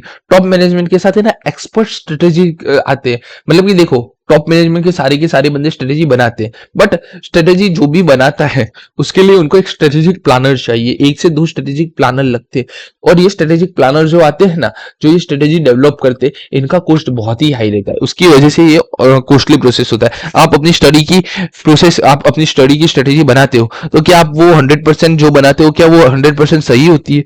नहीं हो सकती है। कभी भी किसी की स्ट्रेटेजी जो बनाते हैं वो 100% सही नहीं हो सकती। उसके अलावा आप किसी को पे करो, अब जिसको भी पे कर रहे हो वो बंदा क्या करता है पता है? वो बंदा है ना आपके लिए है ना, पहले तो आपके साथ है ना आपके अकॉर्डिंग आपका कौन सा सब्जेक्ट वीक है, कौन सा सब्जेक्ट ज्यादा कम है, उसके हिसाब से वो स्ट्रेटेजी बनेगा। और हम स्ट्रेटेजी बनेंगे, भाई मुझे एफएम बहुत पसंद है, मुझे कुछ बहुत पसंद है, मुझे अकाउंट्स करने में मजा आती है, तो मैं दिन के 8 घंटे में से 5 से 6 घंटे मैं ये सब कर रहा हूँ, ठीक है। और जिस चीज को मतलब कि ऑडिट और लॉ को मुझे सबसे ज्यादा टाइम देना चाहिए, एसएम को, इन सभी चीजों को मुझे सबसे ज्यादा टाइम देना चाहिए, आईडीटी को, जो हमारे थियरी सब्जेक्ट, उसको हम दिन के 2 घंटे मुश्किल से दे पाते हैं। क्यों दे पाते हैं पता है क्यों? क्योंकि हम स्ट्रेटेजी वैसी बनाते हैं। उसकी जगह मैं आपकी स्ट्रेटेजी बनाऊंगा तो मैं क्या पूछूंगा, आपका एफएम कैसा है? आप बोलो कि एफएम में मैं 35 में से 20 मार्क्स लेके आ सकता हूँ। बाद में मैं पूछूं आपको एसएम आपका कैसा है, कि 10 मार्क्स लाना भी मुश्किल है, तो मैं क्या करूंगा, भाई तू 6 से 7 घंटे एसएम पढ़ और 2 से 3 घंटे एफएम पढ़। बट अपने रिवर्स करते, जब हम स्ट्रेटेजी हमारे लिए बनाते हैं तो हम रिवर्स ही चीज करते हैं। बट कोई और बंदा आपको एनालाइज करके आपके लिए स्ट्रेटेजी बनाएगा तो वो बहुत अच्छी होगी। अब उसके लिए क्या देना पड़ेगा, उसके लिए पैसे देने पड़ेंगे। आज आप मुझे बोलो कि मेरे लिए कोई पर्टिकुलर मेरे टाइम के अकॉर्डिंग मेरे हिसाब से मुझे स्टडी करके स्ट्रेटेजी बना के दो, तो उसका कोस्ट जाता है 1000, 2000, 3000, 4000, कितने मंथ की स्ट्रेटेजी बनानी है, कैसे बनानी है, ठीक है। तो एक्सप्लेनेशन तो मैंने बहुत अच्छे से दे दी है। अब बात करते हैं strategic management adds a lot of expense to organization, ठीक है। जो स्ट्रेटेजिक मैनेजमेंट है ना, वो ऐड करता है lot of expense to the organization. पहली चीज, add a lot of expense. Third, expert strategic planner need to be engage, मतलब कि मैंने क्या बोला, एक पर्टिकुलर पर्सन ही आता है इस सारी चीज करने के लिए जिसको स्ट्रेटेजी का ज्ञान हो। तो एक्सपर्ट स्ट्रेटेजिक प्लानर होते हैं जो ये सारे काम करते, जो एंगेज करने पड़ते। बाद में दूसरी चीज, efforts are made for analysis of internal and external environment. Environment के बिना ऐसे अधूरा है, याद रखना कि देखो, एक एनवायरमेंट को स्टडी करना बहुत डिफरेंट चीज होती है। अपने स्टडी करे और कोई एक स्ट्रेटेजिक प्लानर स्टडी करे, वो बहुत अलग अलग चीज होती है। तो एफर्ट्स डालने पड़ते हैं कि भाई गवर्नमेंट की ये पॉलिसी है, ये पॉलिसी मुझे इस तरीके से इंपैक्ट करेगी, अगर ये मुझे पॉलिसी इस तरीके से इंपैक्ट करेगी तो मेरे प्रॉफिट पे इतना इंपैक्ट आएगा, या फिर मेरे कंज्यूमर पे इतना इंपैक्ट आएगा, कस्टमर पे इतना इंपैक्ट आएगा। अगर ये स्ट्रेटेजी, अगर गवर्नमेंट ये चीज इश्यू करती है तो मेरे कॉम्पिटिटर को क्या फायदा है, मुझे क्या फायदा है, ये सब हमें एनालिसिस करना पड़ता है। और इसके लिए क्या जाते हैं, एफर्ट। और एफर्ट जहां जहां जाते हैं वहां वहां एक्सपेंस ज्यादा लगता है। तो efforts are made for analysis of external and internal environment, devise a strategy and properly implement. This can be this can be really costly for the organization with the limited resource, particularly when small और medium organization create a strategy to compete, ठीक है। अब ये सारी चीजें करना costly तो होगा, बट कॉस्टली किसके, क्या ये रिलायंस के लिए कॉस्टली होगा? रिलायंस है ना 10 करोड़ 15 करोड़ 20 करोड़ स्ट्रेटेजिक प्लानर को देता ही होगा, ठीक है। उसके लिए वो कोई बड़ी बात नहीं है, क्योंकि वो मिलियंस ऑफ पैसे कमा रहा है, वो करोड़ों का प्रॉफिट कर रहा है। वो करोड़ों में से वो उसका 10% भी एक स्ट्रेटेजी बनाने वाले को दे देगा, जिसकी वजह से नेक्स्ट ईयर उसका प्रॉफिट 2 टाइम्स बढ़ेगा, तो वो दे देगा। बट जब मेरे जैसे हमारा आशीष पांडे इंडस्ट्री राज बहुत छोटा है, तो क्या मैं इसको स्ट्रेटेजी बनाऊं, ये करूं वो करूं, दूसरे जो भी हमारे कॉम्पिटिटर है उनसे compete करने के लिए, तो क्या ये मेरे लिए बहुत कॉस्टली प्रोसेस हो जाएगा? यस, ये मेरे लिए बहुत कॉस्टली प्रोसेस हो जाएगा। तो क्या लिखा है, can be really costly for an organization with the limited resource when small and medium organization create a strategy to compete। जब small और medium organization create करते हैं ना स्ट्रेटेजी इन बड़े जाइंट के साथ, रिलायंस के साथ पंगा लेने के लिए, तो उनके लिए ये चीजें कॉस्टली हो जाती है स्ट्रेटेजी। अब लास्ट में ना ये है ना कंक्लूजन, यहाँ पे लिखा है, क्या कंक्लूजन लिखा है कि strategic management require expert, thus expert are costly resource, thus process whole are costly, a good amount of funds to be spent. तो ठीक है, यहाँ पे याद करना है, पहला करो add a lot of expense, strategic planner चाहिए। थर्ड, एफर्ट मेड करने पड़ते हैं एनालाइज करने के लिए एक्सटर्नल इंटरनल एनवायरमेंट। थर्ड हुआ। फोर्थ लिखो, can really be costly for the organization with the limited resources, particularly when a small and medium organization create a strategy to the compete। ठीक है, उसके बाद पांचवा, अगर आप ये वाला पॉइंट याद रहता है तो ये लिखो कि SM requires experts and these experts are costly so thus the process as a whole are require a good amount of a fund to be spent। ठीक है, अब difficult to clearly estimate competitive response, इसके अंदर बात करते हैं। तो पहली बात, एक कॉम्पिटिटर है, मैं फटाफट ज्ञान दे देता हूं। एक कॉम्पिटिटर है, आज रिलायंस का कंपटीशन किसके साथ है? कोई दिख ही नहीं रहा है, बट अपने क्रिएट करते हैं। कैंपा कोला का डायरेक्ट कॉम्पिटिटर है अपने। कैंपा कोला रिलायंस की कंपनी में से एक में से आता है, और उसका डायरेक्ट कॉम्पिटिटर है हमारा कोको कोला। ठीक है, अब तुम समझो कि कैंपा कोला क्या डिसीजन ले रहा है, क्या वो कोको कोला को पता चलेगी? और कोको कोला की कंपनी वाले क्या डिसीजन ले रहे, वो क्या कैंपा कोला के अंदर जो मैनेजमेंट बैठा है उसको पता चलेगी? नहीं पता चलेगी अनटिल अनलेस आपकी मूवीज में दिखाया जाए कि एक बंदा डबल एजेंट है, वहां पे भी काम कर रहे हैं, यहाँ पे भी काम कर रहे हैं, वहां से इंफॉर्मेशन लेके यहाँ पे डाल रहे हैं, ठीक है। तो difficult to clearly estimate of a competitive response, तो सामने वाला मेरी स्ट्रेटेजी को क्या रिस्पॉन्स करेगा ना, मुझे नहीं पता है। कैंपा कोला वाले अपनी कैंपा कोला बेचने के लिए उनका जो वाटर आता है ना, वो वाटर है ना फ्री में देते हैं ट्रेडर्स को। ट्रेडिंग वाले जो होते हैं उनको वो वाटर फ्री देते हैं। क्यों देते? ये बॉटल पे वो 10 रुपए कमाता है और ये कैंपा कोला पे 4 से 5 रुपए कमाता है, मतलब कि ये यहाँ पे 15 से 16 रुपए का प्रॉफिट करता है। जबकि कोको कोला वाटर का कोई फ्रेंचाइजी नहीं है, तो वो जो 20 रुपए की बोतल आती है ना, वहां पे एक ट्रेडर 10 रुपए के आसपास, 8 से 10 रुपए के आसपास का प्रॉफिट कर पाता है, ठीक है। ये रियल सिनारियो है। कैंपा कोला ने बीच में स्टार्ट किया था कि आप कैंपा कोला परचेस करोगे as a trader, as a trader की बात कर रहा हूँ, ठीक है। हमारी बात नहीं कर रहा हूँ, कंज्यूमर की बात नहीं कर रहा हूँ। अगर ट्रेडर कैंपा कोला का एक स्टॉक, एक लेवल तक का स्टॉक अगर बाय करता है तो सामने कुछ लीटर बॉटल्स उनको फ्री ऑफ कॉस्ट दिया जाता है। तो यहाँ पे प्रॉफिट हो रहा है एक ट्रेडर का 15 रुपए, यहाँ पे हो रहा है 10 रुपए। तो ये कॉम्पिटिटिव रिस्पॉन्स की बात है। ये इन लोगों ने पहले स्ट्रेटेजी बनाई, बाद में इन्होंने छोटे से लेवल पे इंप्लीमेंट किया और आज बड़े लेवल पे ये लोग ये सारी चीजें कर रहे हैं। तो ठीक है, एग्जांपल है, ये बहुत साल पुराना एग्जांपल है, अभी क्या चल रहा है मुझे आइडिया नहीं है, ठीक है। तो difficult to clearly estimate competitive response, quite difficult to gauge the strategic planning of a competitor because most of these decisions are taken within the closed door of by the top management, ठीक है। Example सारे के सारे पढ़ लेना। देखो यहाँ पे क्या लिखा है कि जो एप्पल था ना, उसने 3.5 mm का जैक रिमूव करके आईफोन में जैक रिमूव कर दिया। अब उसकी वजह से क्या हुआ, उसके जो TWS थे ना, एप्पल पॉड्स, एप्पल के जो वो थे कान के, उसकी बिक्री ज्यादा हो गई। यहाँ पे एक एग्जांपल किया है भाई, टू व्हीलर इलेक्ट्रिकल व्हीकल का ब्रांड था, counted on a strategic benefit they would have because of the huge push from the government for electric mobility. यहाँ पे इनको इलेक्ट्रिक मोबिलिटी पे पड़ा, but however customer are getting reluctant to purchase EV due to safety concern, ठीक है। हमने देखा था कि टू व्हीलर जो इलेक्ट्रिकल व्हीकल है ना, उसके ऊपर गवर्नमेंट ग्रांट्स देती थी, वो सब देती थी, ताकि है ना जो हमारा नॉर्मल पर्सन है ना, वो क्या करे, वो खरीदे अपना ईवी। बट बीच में बहुत ऐसे केस है कि ईवी है ना ब्लास्ट हो जा रही, ईवी में आग लग जा रही, उसकी वजह से क्या, सेफ्टी कंसर्न की वजह से वो बाय नहीं कर पा रहे, कॉम्प्लेक्स एंड टर्बुलेंट एनवायरनमेंट की वजह से। गवर्नमेंट सपोर्ट कर रही है, लेकिन जो कंपनी है वहां से फॉल्ट आ रहे, तो उसमें तो गवर्नमेंट भी कुछ नहीं कर सकती। अब strategic intent, vision, mission, goals and देखो ये वाला है ना बहुत बड़ा है, बहुत मतलब कि बहुत बड़ा चैप्टर है, ठीक है। बहुत बड़ा चैप्टर तो नहीं बोल सकता, बट इसमें हम थोड़ी लिमिटेड चीजें करेंगे, सारी चीजें हम यहाँ पे नहीं करने वाले, ठीक है। जो हो सकता है पूछा जाएगा वही मैं यहाँ पे आपको करवाऊंगा। सबसे पहले अपने करेंगे विजन, ठीक है। बात करते हैं विजन की। तो विजन क्या है, अभी हमने बात की vision, mission, goals and object. क्या है विजन? तो vision implies the blueprint of the company future position. Vision क्या है? ब्लूप्रिंट है कंपनी का फ्यूचर पोजीशन का। It describe where the organization wants to land, organization को क्या करना है, ठीक है। सीधी सीधी बात है, ऑर्गेनाइजेशन का अल्टीमेट गोल क्या है ना, वो बताता है। तो blueprint of the companies future position. आज आशीष पांडे इंस्टीट्यूट टॉप 100 में भी रैंक नहीं कर रहा है, बट आज से 5 साल के बाद आशीष पांडे इंस्टीट्यूट टॉप 10 में रैंक करेगा, ठीक है। Blueprint of the companies future vision, ठीक है। रिलायंस का आज वर्ल्ड लेवल पे टॉप 10 में आता है, हो सकता है उसका नेक्स्ट गोल टॉप 5 में आना। Blueprint of the companies future position, कि भाई फ्यूचर में मेरा पोजीशन क्या होगा ना भाई, मुझे वो पता होना चाहिए। Organization wants to land, organization को कहां जाना है भाई, ऑर्गेनाइजेशन को क्या करना है वो डिस्क्राइब कर रहा है। आशीष पांडे इंस्टीट्यूट का विजन है कि लो कॉस्ट पे हाई क्वालिटी क्लासेस देना। Organization wants to land, organization का अल्टीमेट गोल क्या है, देखो, provide a glimpse of what organization would likely to become in future, ठीक है। विजन हमेशा फ्यूचर के लिए होता है, विजन 5-6 साल के लिए नहीं होता है, विजन 10-15 सालों के लिए होता है, ठीक है।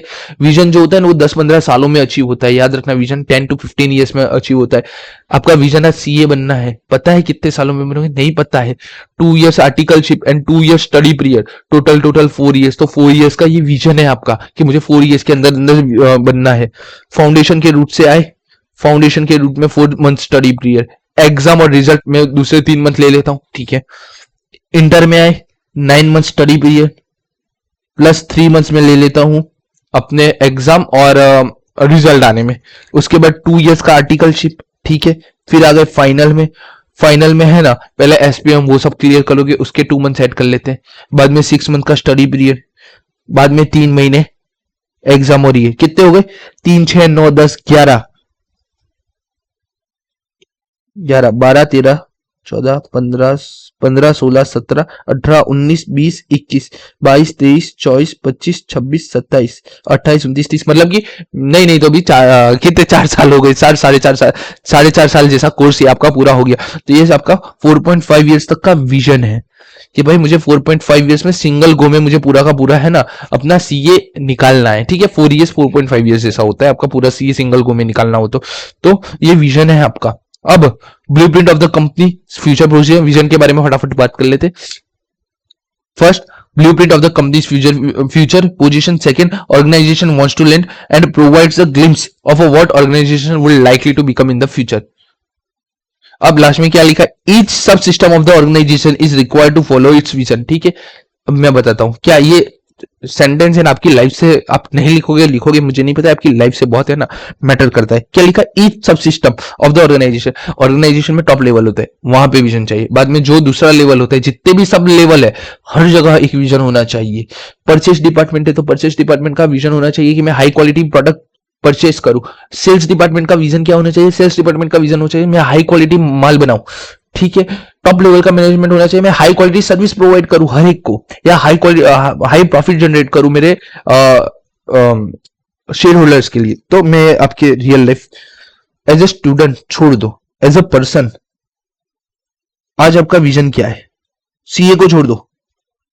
एक होता है आज 4.5 साल बाद आपका है ना विजन क्लियर हो जाएगा, अपने मान लेते 4.5 नहीं 2.5 साल 3 साल बाद आपका विजन कंप्लीट हो जाएगा, अपने मान लेते विजन कंप्लीट हो जाएगा।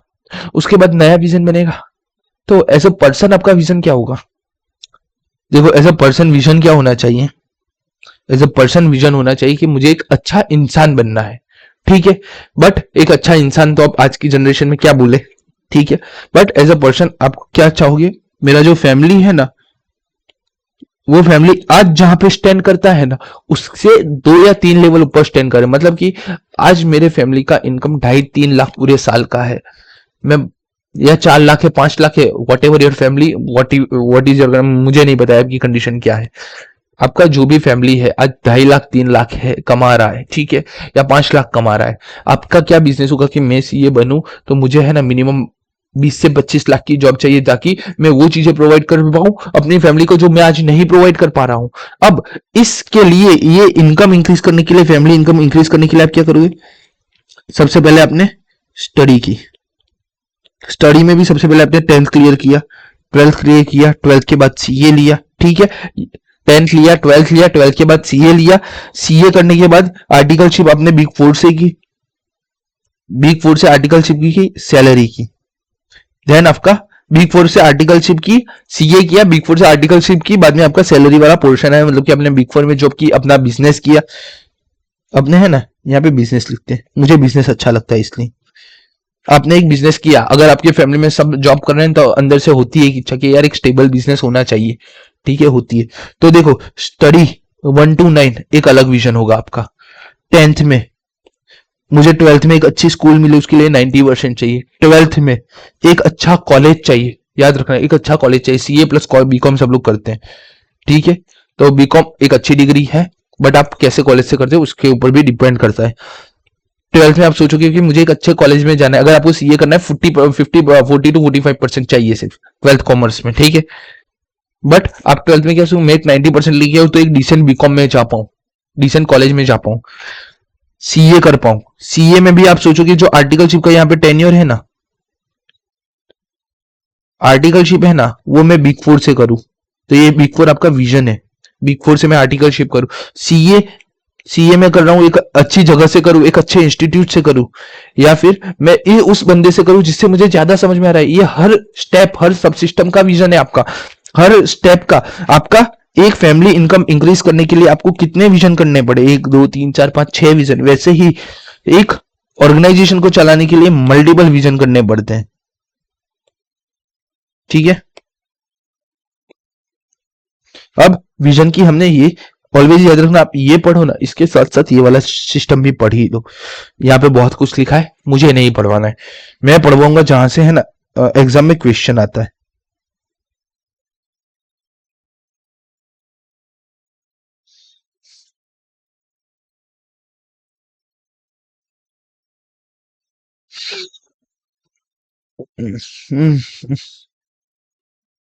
A clearly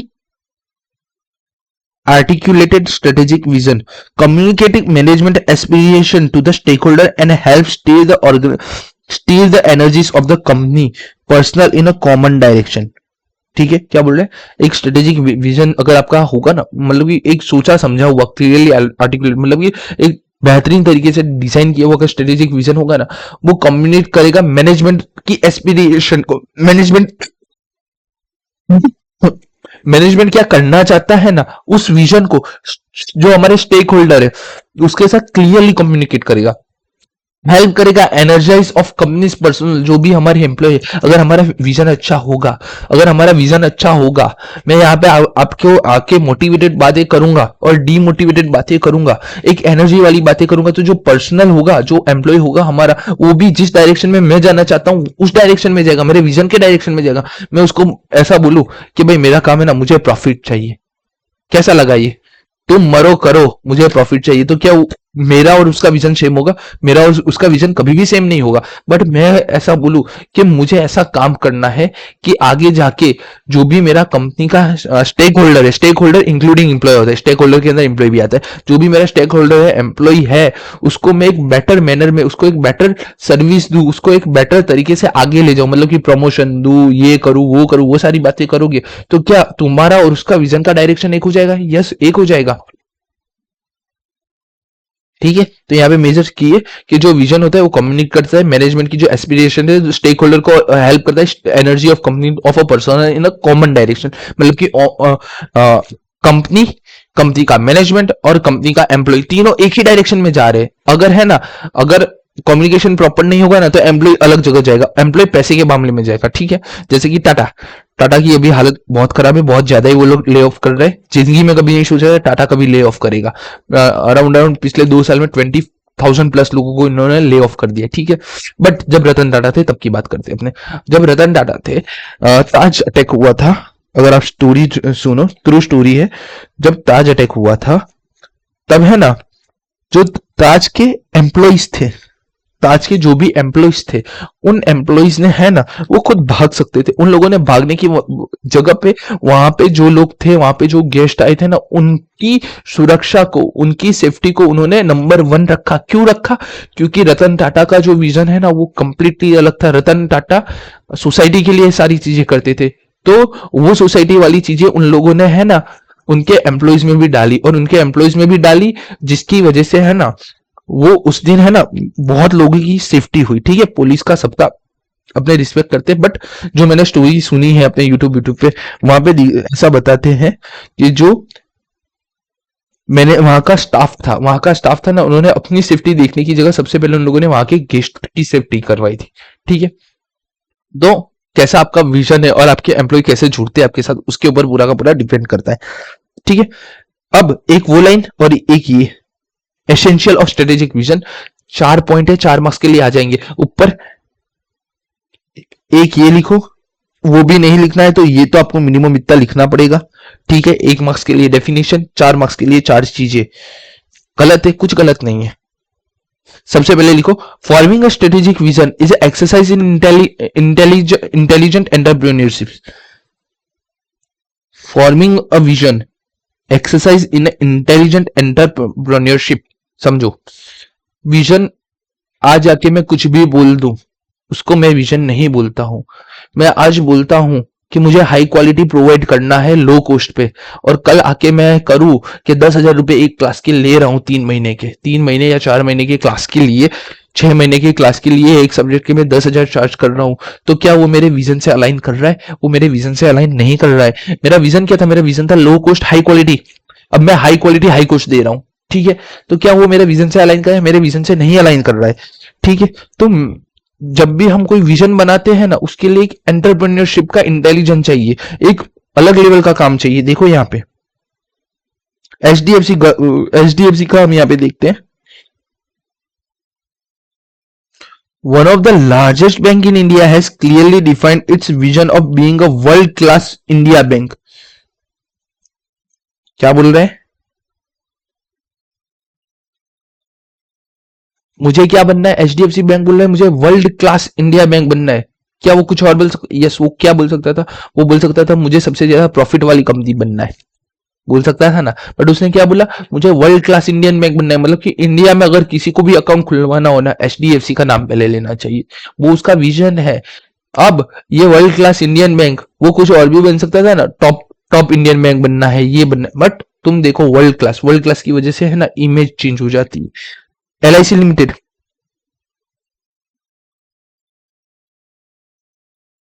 इसको छोड़ो, एप्पल का क्या है? We believe that we are the face, we believe that, Apple का देखो, we believe that we are on the face of the earth to make a great product and that's not changing. ठीक है। Apple जब से बना अभी तक उसने जो भी प्रोडक्ट मार्केट में लॉन्च किया है, मैं अभी के 1670 की बात ही नहीं कर रहा हूं, छोड़ो उसको। बट ठीक है, उसमें भी मेजर चीजें हैं, अच्छी अच्छी चीजें उसमें भी हैं। बट फोन में आईफोन लाया, आईफोन जैसा कुछ नहीं। लैपटॉप कैटेगरी के अंदर मैकबुक लेके आया, मैकबुक जैसा कुछ नहीं। समझ रहे हो आप? मतलब कि उन्होंने क्या बोला? We believe that we are on the face of earth, हम face of earth to make a great product. हम जो प्रोडक्ट बनाएंगे ना, वैसा प्रोडक्ट हमारे से पहले पूरे है ना अर्थ पे कोई नहीं लेके आएगा। दैट इज नॉट चेंजिंग, और वो कभी भी चेंज नहीं होगा। और वो प्रूव कर रहा है, इस चीज को वो प्रूव कर रहा है। आईफोन देख लो, बाद में आईफोन के बाद ये देख लो, अपना मैकबुक देख लो। मैकबुक मतलब कि बहुत अच्छी चीज है, अपने सीए के लिए अच्छी नहीं है, क्योंकि है ना बहुत सारे सॉफ्टवेयर और डेस्कटॉप पे सपोर्ट करते हैं, विंडोज पे सपोर्ट करते हैं, मैकबुक पे नहीं सपोर्ट करते। इन द फ्यूचर वो भी वो कंबाइन कर लेंगे। ठीक है। और वर्चुअल मशीन और वो सब तो आते ही है। तो देखो मैकबुक, आईफोन, ठीक है, मैकबुक, आईफोन, टीडब्ल्यूएस तो मैं कई बार देखता हूं ना, मेरे को होता है यार क्या ही दिमाग लगाया इन लोगों ने। ठीक है। तो इसको बोलते हैं विजन है। क्या ये एक आम सोच हो सकती है? ये आम सोच नहीं हो सकती है। Forming a strategic vision is an exercise in a intelligent entrepreneurship. एक इंटेलिजेंट एंटरप्रेन्योरशिप जो होगी ना, वही ऐसी चीजें लेके आएगा। The well articulated, articulated strategic vision create enthusiasm among the member of the organization। आगे ही बात की कि विजन अच्छा होगा ना, तो आपके एम्प्लॉय आपके साथ काम करेंगे। तो well articulated strategic vision create enthusiasm among the member of the organization. जो भी हमारे मेंबर ऑफ ऑर्गेनाइजेशन है उसके बीच में एंथुजियाज्म क्रिएट करना चाहिए, ऐसा विजन होना चाहिए। Fourth, best worded vision statement. Based worded vision statement clearly illuminate the direction in which organization is head। अगर आपका बेस्ट वर्डेड मिशन होगा, जितने अच्छे शब्द आपने यूज किए होंगे, वो इल्यूमिनेट करना चाहिए कि कंपनी इस साइड जा रही है। जैसे कि देखो ये, we believe that we are the face of the earth to make a great product and that is not changing. भाई मैं जो बनाऊंगा ना वो क्लास ही होगा, उसका अलग ही क्लास होगा। HDFC bank world class Indian bank, हम हमारी बैंक होगी वर्ल्ड क्लास की होगी, बात ही खत्म। ठीक है। तो best worded mission statement clearly illuminate to the direction in what organization is headed. ठीक है। अब इंटेलिजेंट एक्सरसाइज करना है हमें, इंटेलिजेंट एंटरप्रेन्योरशिप। तो उसके लिए क्या चाहिए?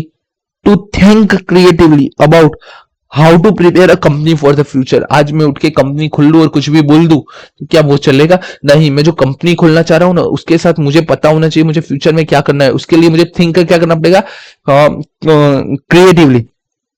Entrepreneur challenge in develop, entrepreneur जो भी हमारा एंटरप्राइज होता है उसको चैलेंज मिलता है to in developing a strategic vision is to think creatively about how to prepare a company for a future. कि फ्यूचर में हमारी कंपनी कैसे करेगी, उसके लिए उसको क्रिएटिवली थिंक करना पड़ेगा।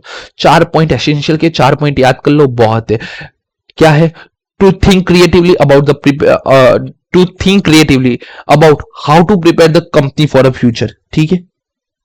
Second, exercise in intelligent entrepreneurship, forming a strategic vision, exercise in an intelligent entrepreneurship, well well articulated strategic vision create enthusiasm among the member of an organization। ठीक है।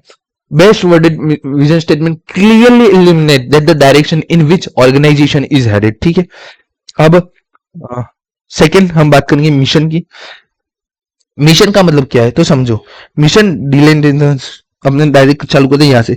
Goals and way to reach the goals. Mission क्या है? Mission हमारे goals है, और उस goals तक हम कैसे पहुंचेंगे वो मिशन बताता है।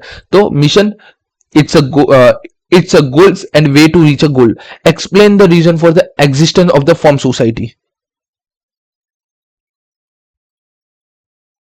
It is designed to help a potential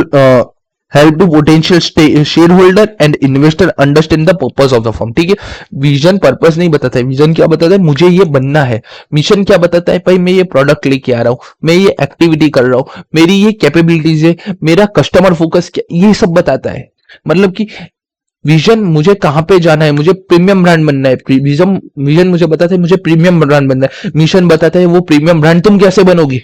ठीक है, विजन अगर 15 साल का होगा तो मिशन है ना 5-5 साल की सेट होगी। ठीक है, तो मिशन क्या बोलता है भाई? वो एक गोल है, और उस गोल तक कैसे पहुंचा जाता है। हमारे जो गोल है, मिशन क्या बताता है? ऑर्गेनाइजेशन के जो गोल है, ऑर्गेनाइजेशन के गोल है। ऑर्गेनाइजेशन का गोल क्या हो सकता है? प्रॉफिट ओरिएंटेड, कस्टमर ओरिएंटेड, जो भी उसका गोल है, और उस गोल तक कैसे पहुंचना है ना, वो मिशन बताता है।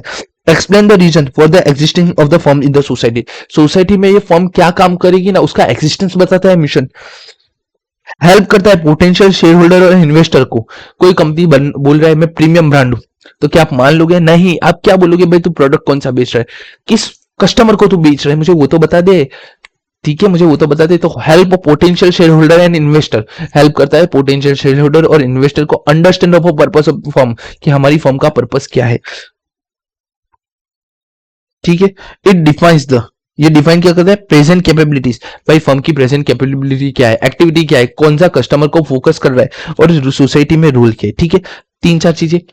मिशन क्या है? तो firm goals and way to reach goal, organization goals and way to reach goals. Second, explain the reason for the existing of the firm in the society. Third, help a potential shareholder and investor to understand the purpose of a firm. Fourth, it defines, mission defines present capabilities, activity, customer focus and role in the society. ठीक है, mission में ये। अब mission के साथ साथ 2 question यहाँ पे मिशन के बन सकते हैं। पहला क्वेश्चन बन सकता है why should an organization have a mission. एक ऑर्गेनाइजेशन के पास मिशन कैसे होना चाहिए, 5 मार्क्स का डायरेक्ट क्वेश्चन बन सकता है। ठीक है, मिशन ऊपर का पूछ सकते हैं या नहीं पूछ सकते। ठीक है, दूसरा क्वेश्चन क्या बन सकता है? दूसरा क्वेश्चन ये बन सकता है कि जो हमारा मिशन है, हमने बात की ऊपर विजन की, वैसे ही मिशन को राइट करते समय मुझे क्या ध्यान देना चाहिए। Following points are useful while writing a mission of the company.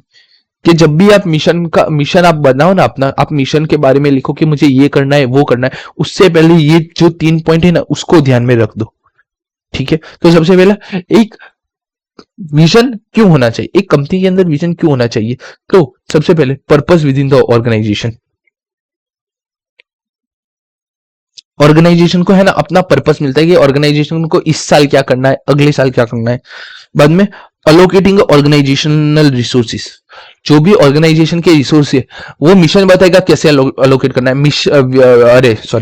Mission बताता है कि ऑर्गेनाइजेशन के अंदर रिसोर्स है, जैसे कि एक मशीनरी है, तो उस मशीनरी 5 मशीनरी है, तो कौन सी मशीनरी सेल डिपार्टमेंट में जानी चाहिए, कौन सी परचेस डिपार्टमेंट में जानी चाहिए, बाद में किस मशीन पे कौन सा बंदा काम करेगा।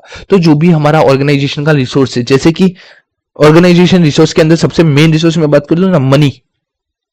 कंपनी के पास आज 5 करोड़ रुपए लोन लेके या कैसे भी लेके वो मनी लेके आए हैं, तो ये जो 5 करोड़ का रिसोर्स है हमारा, उसको मुझे पूरी कंपनी में कैसे डिफाइन करना है, वो है ना मिशन बताता है। मिशन क्या स्टैंड करेगा, मुझे ये प्रोडक्ट बनाना है, तो ये प्रोडक्ट बनाने के लिए भाई ये 2 करोड़ का ये लगेगा। उसके बाद कुछ वर्किंग कैपिटल लगेगा, मशीनरी लगेगी, A to Z वो सारी चीजें बताएगा।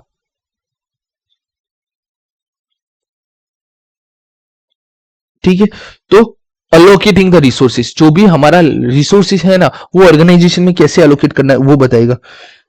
बाद में यूज ऑफ ऑर्गेनाइजेशन रिसोर्स, ये मशीनरी लिया उसके ऊपर कौन बैठेगा, उसके लिए मुझे किसको ट्रेन करना है, वो भी मिशन ही बताता है। देखो, purpose within the organization, allocating organization resource, use of organization resource. उसके बाद establish a general tone, establish a general tone. ठीक है, उसके बाद serve as a focal point, उसके बाद अब देखो मिशन क्या करता है, मिशन क्या करता है, मिशन के ऊपर से मुझे अपने ऑब्जेक्टिव और गोल्स मिलते हैं, और ऑब्जेक्टिव और गोल्स के ऊपर से ऑब्जेक्टिव और गोल्स को मुझे वर्क स्ट्रक्चर में डालने पड़ता है। तो क्या ये देखो क्या लिखा है, facilitate the translation of objective and goals into a work structure. जो भी हमारे गोल्स और ऑब्जेक्टिव को है ना, उसको वर्क स्ट्रक्चर में, मतलब कि मेरा गोल हो सकता है कि मुझे 10 लाख का प्रॉफिट करना है, तो वो 10 लाख का प्रॉफिट करने के लिए मुझे क्या क्या काम करना पड़ेगा, उसका वर्क स्ट्रक्चर बना के देता है। तो facilitate the translation of objective and goals into the work structure. ठीक है, इतने करो बहुत है। पहला क्या है, मिशन क्या क्या, मिशन क्यों होना चाहिए, तो पर्पस पता चलता है, ऑर्गेनाइजेशन के रिसोर्स अलोकेट कैसे करना है और यूज कैसे करने पड़ते हैं वो पता चलता है, एक जनरल टोन एस्टैब्लिश करता है। ठीक है, establish the general tone. Okay, serve करता है as a focal point, focal point की तरह वो सर्व करता है। बाद में फैसिलिटेट करता है translation of objective and goals into the work structure. ठीक है, हमने कितने किए, 2 2 4 2 6, 6 किए, 6 के 6 आपको याद करने पड़ेंगे। Purpose within the organization, allocating organization resource, use of the organization resource, establish a general tone, serve as a focal point, facilitate the translation of a objective and goals into the work structure। 6 चीजें खत्म। अब vision statement right करते समय हमें क्या ध्यान में रखना चाहिए, तो one of the role of a mission statement is to give organization is own identity.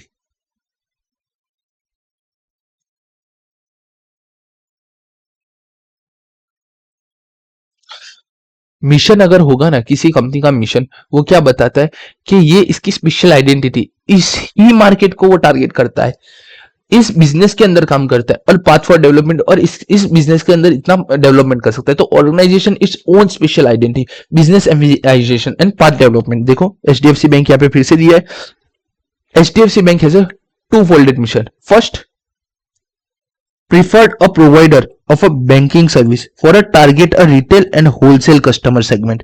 उनका पहला मिशन क्या बोलता है, उनका पहला मिशन ये बोलता है कि जो हमारा मिशन है ना, हमारा मिशन है प्रोवाइड करना बैंकिंग सर्विस किसको, रिटेल और होलसेल कस्टमर को। उन्होंने देखो क्या बोला, मुझे वर्ल्ड क्लास बैंक करना है, तो उसने बता दिया भाई मैं आज नहीं तो कल वर्ल्ड क्लास बैंक होऊंगा एचडीएफसी बैंक से। बट मैं आज क्या करूंगा वर्ल्ड क्लास बैंक बनने के लिए, तो मैं आज क्या करूंगा, तो मैं सबसे पहले रिटेल और होलसेल कस्टमर सेगमेंट को टारगेट करके वहां पे मैं अपनी बैंकिंग सर्विस सुधारूंगा। सेकेंड उसने क्या बोला, achieve a healthy growth in a profitability consistent with the bank's risk appetite। उसने दूसरा क्या बोला कि भाई हाँ मेरा टारगेट तो है मुझे वर्ल्ड क्लास बनना है, और वर्ल्ड क्लास बनने के लिए मुझे बहुत अच्छी बैंकिंग सर्विस भी देनी पड़ेगी, लेकिन बैंकिंग सर्विस के साथ साथ मुझे ग्रोथ में मेरा जो प्रॉफिट है ना वो भी मेरा धीरे धीरे हेल्दी ग्रोथ होना चाहिए, ऐसा नहीं अनवांटेड ग्रोथ कि भाई मैंने 25% बैंक चार्जेस लगा दिए रिटेल और होलसेल के ऊपर जो लगते हैं बैंक स्टैंडर्ड के हिसाब से, वो ठीक है, जो मेरा रिस्क है बैंकिंग सेक्टर के अंदर उस रिस्क को मैं मिटिगेट कर सकूं और थोड़ा ग्रोथ पा सकूं, उतना मैं काम कर लूं। एचडीएफसी बैंक ऐसा बोलना चाहता है, तो ये उसका टू फोल्डेड मिशन है। तो देखो क्या, पहले तो उसका स्पेशल आइडेंटिटी क्या दिया, स्पेशल आइडेंटिटी दिया भाई एचडीएफसी बैंक है ना अभी अपना पूरा फोकस बैंकिंग सर्विस के अंदर रिटेल और होलसेल कस्टमर के लिए कर रहा है। बिजनेस एम्बिशन क्या है और पाथ फॉर डेवलपमेंट क्या है, तो बिजनेस एम्बिशन और पाथ ऑफ डेवलपमेंट में क्या बोला है कि भाई मुझे एक हेल्दी ग्रोथ चाहिए और मुझे प्रॉफिट भी चाहिए और मैं बैंक के रिस्क को भी एपेटाइट कर सकूं। ठीक है, तो मिशन क्या प्रोवाइड करता है ऑर्गेनाइजेशन को, उसको own special identity, business emphasization and path for development. उसके बाद company's business is identified by what need is trying to satisfy, वो कौन सी नीड सेटिस्फाई करने की ट्राई कर रहा है।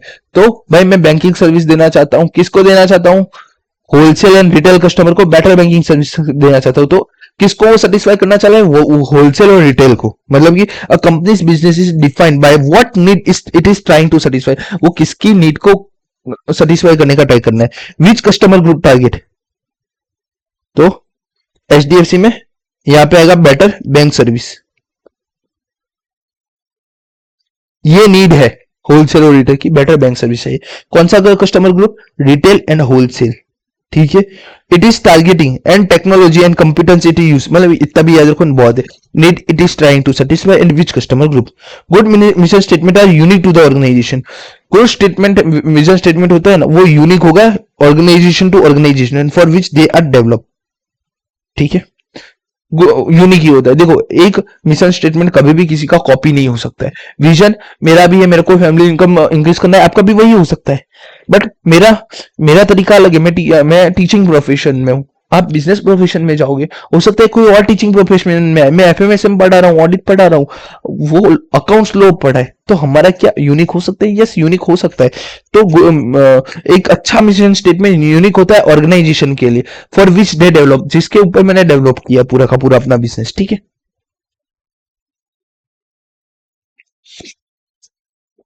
यहाँ पे हमारा मिशन भी खत्म हुआ। मिशन में ये दो चीजें कर लो, बहुत है, एक और चीजें कर लो, एमसीक्यू के लिए देख लो। जो मिशन स्टेटमेंट होता है ना, वो दो तरीके का होता है। अब मिशन स्टेटमेंट हो सकता है एक तो प्रोडक्ट ओरिएंटेड, कि जो हमारा प्रोडक्ट है ना उसके हिसाब से मिशन बनाए, या तो मार्केट ओरिएंटेड, जो हमारा मार्केट है ना उसके हिसाब से बनाए। यहाँ कहीं तो भी ऐसा लिखा है, ठीक है, कोई बात नहीं। तो मिशन स्टेटमेंट हमेशा दो तरीके के होते हैं, एक प्रोडक्ट के हिसाब से होता है और एक मार्केट के हिसाब से होता है। इंडियन ऑयल का आप अपने देखते हैं, तो इंडियन ऑयल का प्रोडक्शन के हिसाब से क्या है, we produce oil and gasoline product, ठीक है। तो उन्होंने क्या बोला, भाई प्रोडक्ट हम प्रोड्यूस करते हैं ऑयल एंड गैसोलीन। अब मार्केट के हिसाब से, we provide various types of a safe and cost effective energy, ठीक है। मार्केट में क्या है भाई, ऑयल गैसोलीन प्रोडक्ट होता है, उसको आग लगती है, वो तुरंत ही है ना, तुरंत ही वो फायर पकड़ लेता है। ये क्या बोलते हैं, हम उस तरीके से आपको प्रोवाइड करेंगे कि वो सेफ रहेगा, सेफ तो रहेगा ही, साथ में वो कॉस्ट इफेक्टिव भी रहेगा आपके लिए। Indian railway, we are run a rail road, ठीक है, रेल रोड मिशन के हिसाब से गुड है, अच्छा है, तो we are run a rail road में हम जो रेल है ना, वो रेल रोड हम रन करते हैं, ठीक है। तो ये प्रोडक्ट ओरिएंट हुआ कि वो रेल है और वो पटरी, मतलब कि जो पटरी है उसको वो रूट समझ के रेल रोड। बट मार्केटिंग के हिसाब से, we offer a transportation and material handling system, मतलब कि देखो रेल रोड से कुछ पता नहीं चल रहा था, प्रोडक्ट ओरिएंटेड था, रेल रोड उससे कुछ पता नहीं चल रहा था। अब मैं मार्केट करूं, वी रन रेल रोड, क्या कुछ पता चलेगा? कुछ नहीं पता चलेगा, बाबा जी का टुल्लू। बट मैं ऐसा बोलूं, मैं transportation and marketing handling system आपको प्रोवाइड कर रहा हूं, तो क्या अब ये पता चल रहा है, मार्केट को पता चल रहा है, ठीक है। लेक में, in the factory we make cosmetic, ठीक है। लेक में क्या बोल रहा है कि हम हमारी फैक्ट्री के अंदर कॉस्मेटिक्स बनाते हैं। अब कॉस्मेटिक्स जब आप बोलो किसी को तो कैसा चीप लगता है, कॉस्मेटिक्स का मतलब होता है भाई वो जहरी चीजें जो आपको हार्म कर सकती है, ठीक है, सीधी बात है। बट ये प्रोडक्ट ओरिएंटेड है। अब मार्केट ओरिएंटेड, मार्केट में वो क्या बोलते हैं वो देखो, in the retail outlet we sell a hope, retail outlet में हमारे जो लैक्मे के प्रोडक्ट पड़े हैं ना, वो हम होप सेल करते हैं, ठीक है। तो एमसीक्यू में ये सब पूछा जा सकता है कि भाई मिशन स्टेटमेंट कितने टाइप के हो सकते हैं, तो टू टाइप्स के हो सकते हैं। कौन कौन से, प्रोडक्ट एंड मार्केटिंग टाइप। अब गोल्स एंड ऑब्जेक्टिव की बात कर सकते हैं, तो गोल्स एंड ऑब्जेक्टिव की बात करते हैं। This are the base measurement, देखो गोल्स एंड ऑब्जेक्टिव ये बेस ऑफ मेजरमेंट है, कुछ भी चीज मेजर करनी है ना उसका ये बेस है गोल्स और objective. Goals are the end result, goals क्या है, वो सबसे लास्ट वाला रिजल्ट है। ऑर्गेनाइजेशन अटेम्प्ट टू अचीव, जो ऑर्गेनाइजेशन अचीव करना चाहते हैं। On the other end objective are time based measurable target, objective क्या है, वो टाइम बेस्ड मेजरेबल टारगेट है।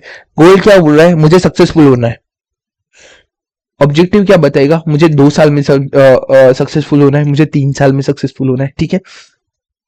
तो जो गोल्स है ना वो एंड रिजल्ट है जो ऑर्गेनाइजेशन चाहता है, जबकि ऑब्जेक्टिव क्या है, वो टाइम बेस्ड मेजरेबल टारगेट है, ठीक है। Which help in the complete objective, जो हेल्प करता है जो हमारे गोल्स है ना उसको कंप्लीट करने में, अकम्प्लिश करने में। There are the end result which are the attain with the help of overall, ठीक है।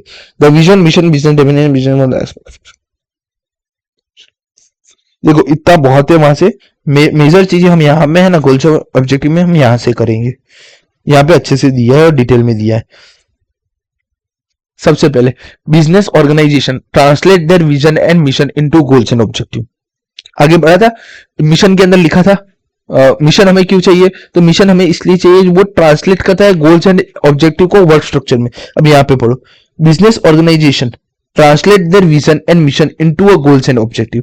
यहाँ पे क्या लिखा है, विजन और मिशन को हम पहले गोल्स एंड ऑब्जेक्टिव में ट्रांसलेट करते हैं और बाद में गोल्स एंड ऑब्जेक्टिव को हम वर्क स्ट्रक्चर में ट्रांसफर करते हैं। ठीक है, देखो यहाँ पे एक चीज लिखी है, ऑब्जेक्टिव है ना, objective are synonyms with the goals. Objective और गोल्स दोनों एक ही चीज है, लेकिन कुछ कुछ ऑथर ने क्या किया, इन दोनों को अलग अलग बाइफरकेट करने के लिए। तो क्या बाइफरकेट किया इन लोगों ने, goals are open ended attribute that are denote future state और आउटकम। गोल्स क्या है, ओपन एंडेड है और वो फ्यूचर स्टेट या तो आउटकम बताते हैं, जबकि ऑब्जेक्टिव क्या है, are close ended attribute which are precise and express in a specific terms. Objective हमारे मोर स्पेसिफिक होंगे and translate the goals to a both long term and short term perspectives. However, distinction is not made by the several theories on the subject. ठीक है, कभी कभार ये वाली चीजें पूछ सकते हैं, भाई गोल्स और ऑब्जेक्टिव में डिफरेंस क्या है, तो ये तीन चीजें लिख दो। क्या लिखो, गोल्स ओपन एंडेड एट्रीब्यूट है जो डिनोट करते हैं फ्यूचर स्टेट और आउटकम को, जबकि ऑब्जेक्टिव क्या है, वो क्लोज एंडेड एट्रीब्यूट है which are precise and express in a specific terms. Object are more specific, objective हमारे मोर स्पेसिफिक होते हैं and translate the goals into both long term and short term perspective. ठीक है,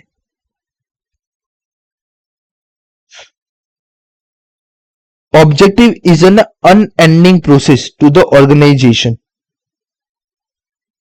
ठीक है, हमारे objective, इस साल हमारा प्रॉफिट ओरिएंटेड होगा, अगले साल हम क्या बोलेंगे, भाई हमें कस्टमर ओरिएंटेड जाना, एक एक करके हमारे ऑब्जेक्टिव चेंज होते रहते। तो वो अनएंडिंग प्रोसेस है, वो कभी भी खत्म नहीं होते।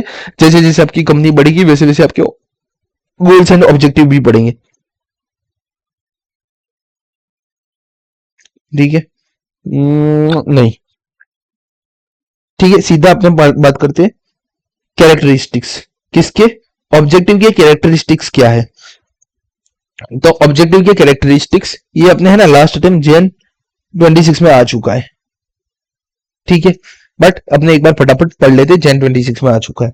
Objective should define the organization relationship with, अपने है ना सबसे पहले इजी वाले करते, should be concrete and specific. वहां आगे ही पढ़ लिया था कि ऑब्जेक्टिव है ना स्पेसिफिक होते, तो objective should be concrete and specific, should be related to a time frame.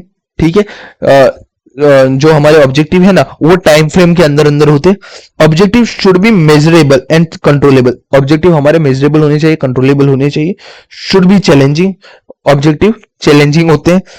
Different objective should B को रिलेट विद द ऑब्जेक्टिव, जो हमारे डिफरेंट ऑब्जेक्टिव होते हैं ना वो को रिलेट करते हैं एक दूसरे के साथ, कैसे वो मैं बता देता हूं। ठीक है, सबसे पहले objective should B concrete and specific, should be related to a time frame, should be measurable and controllable, should be challenging, और different objective should be correlated with the each other। मेरा प्राइमरी ऑब्जेक्टिव है मुझे profit अपना increase करना है। अब उसके लिए क्या करना पड़ेगा, उसके लिए मुझे परचेस डिपार्टमेंट को बोलना पड़ेगा, भाई तू जिसके साथ भी बाय कर रहा है ना उसके साथ थोड़ा नेगोशिएशन करके प्राइस कम कर। सेल्स डिपार्टमेंट से बात करेगा, भाई मुझको 5 से 6 रुपए इस प्रोडक्ट का प्राइस बढ़ाना है, तो मैं कैसे बढ़ा सकता हूँ, या फिर मुझे प्रोडक्ट का प्राइस नहीं बढ़ाना है, ये जो प्रोसेस में है ना जो अमाउंट जाता है उसको मुझे रिड्यूस करना है, तो मैं कैसे कर सकता हूँ। तो डिफरेंट ऑब्जेक्टिव, प्रॉफिट, मुझे प्रॉफिट मैक्सिमाइजेशन करना था तो मैंने परचेस और सेल्स से बात की, मार्केटिंग टीम से बात की कि मैं एआई का यूज करके एक ऐसा कुछ बनाऊं जिससे मेरी चीजें ज्यादा से ज्यादा लोगों के पास पहुंचे ना। ठीक है, तो ये पहले तो 5 याद रहने चाहिए, कॉन्क्रीट एंड स्पेसिफिक।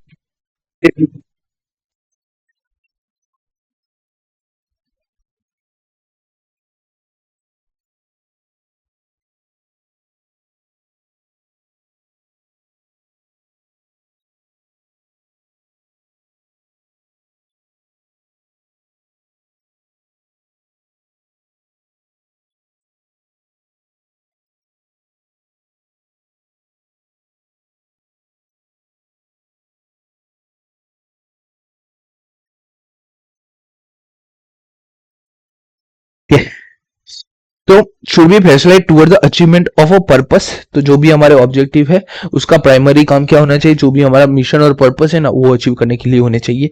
बाद में provide basis for a strategic decision making, देखो basis for a strategic decision making, देखो समझो, जो ऑब्जेक्टिव होते हैं ना वो सबसे नीचे लेवल पे काम होते हैं, सबसे लोअर स्टाफ के अंदर, वहां पे हमारे ऑब्जेक्टिव होते हैं।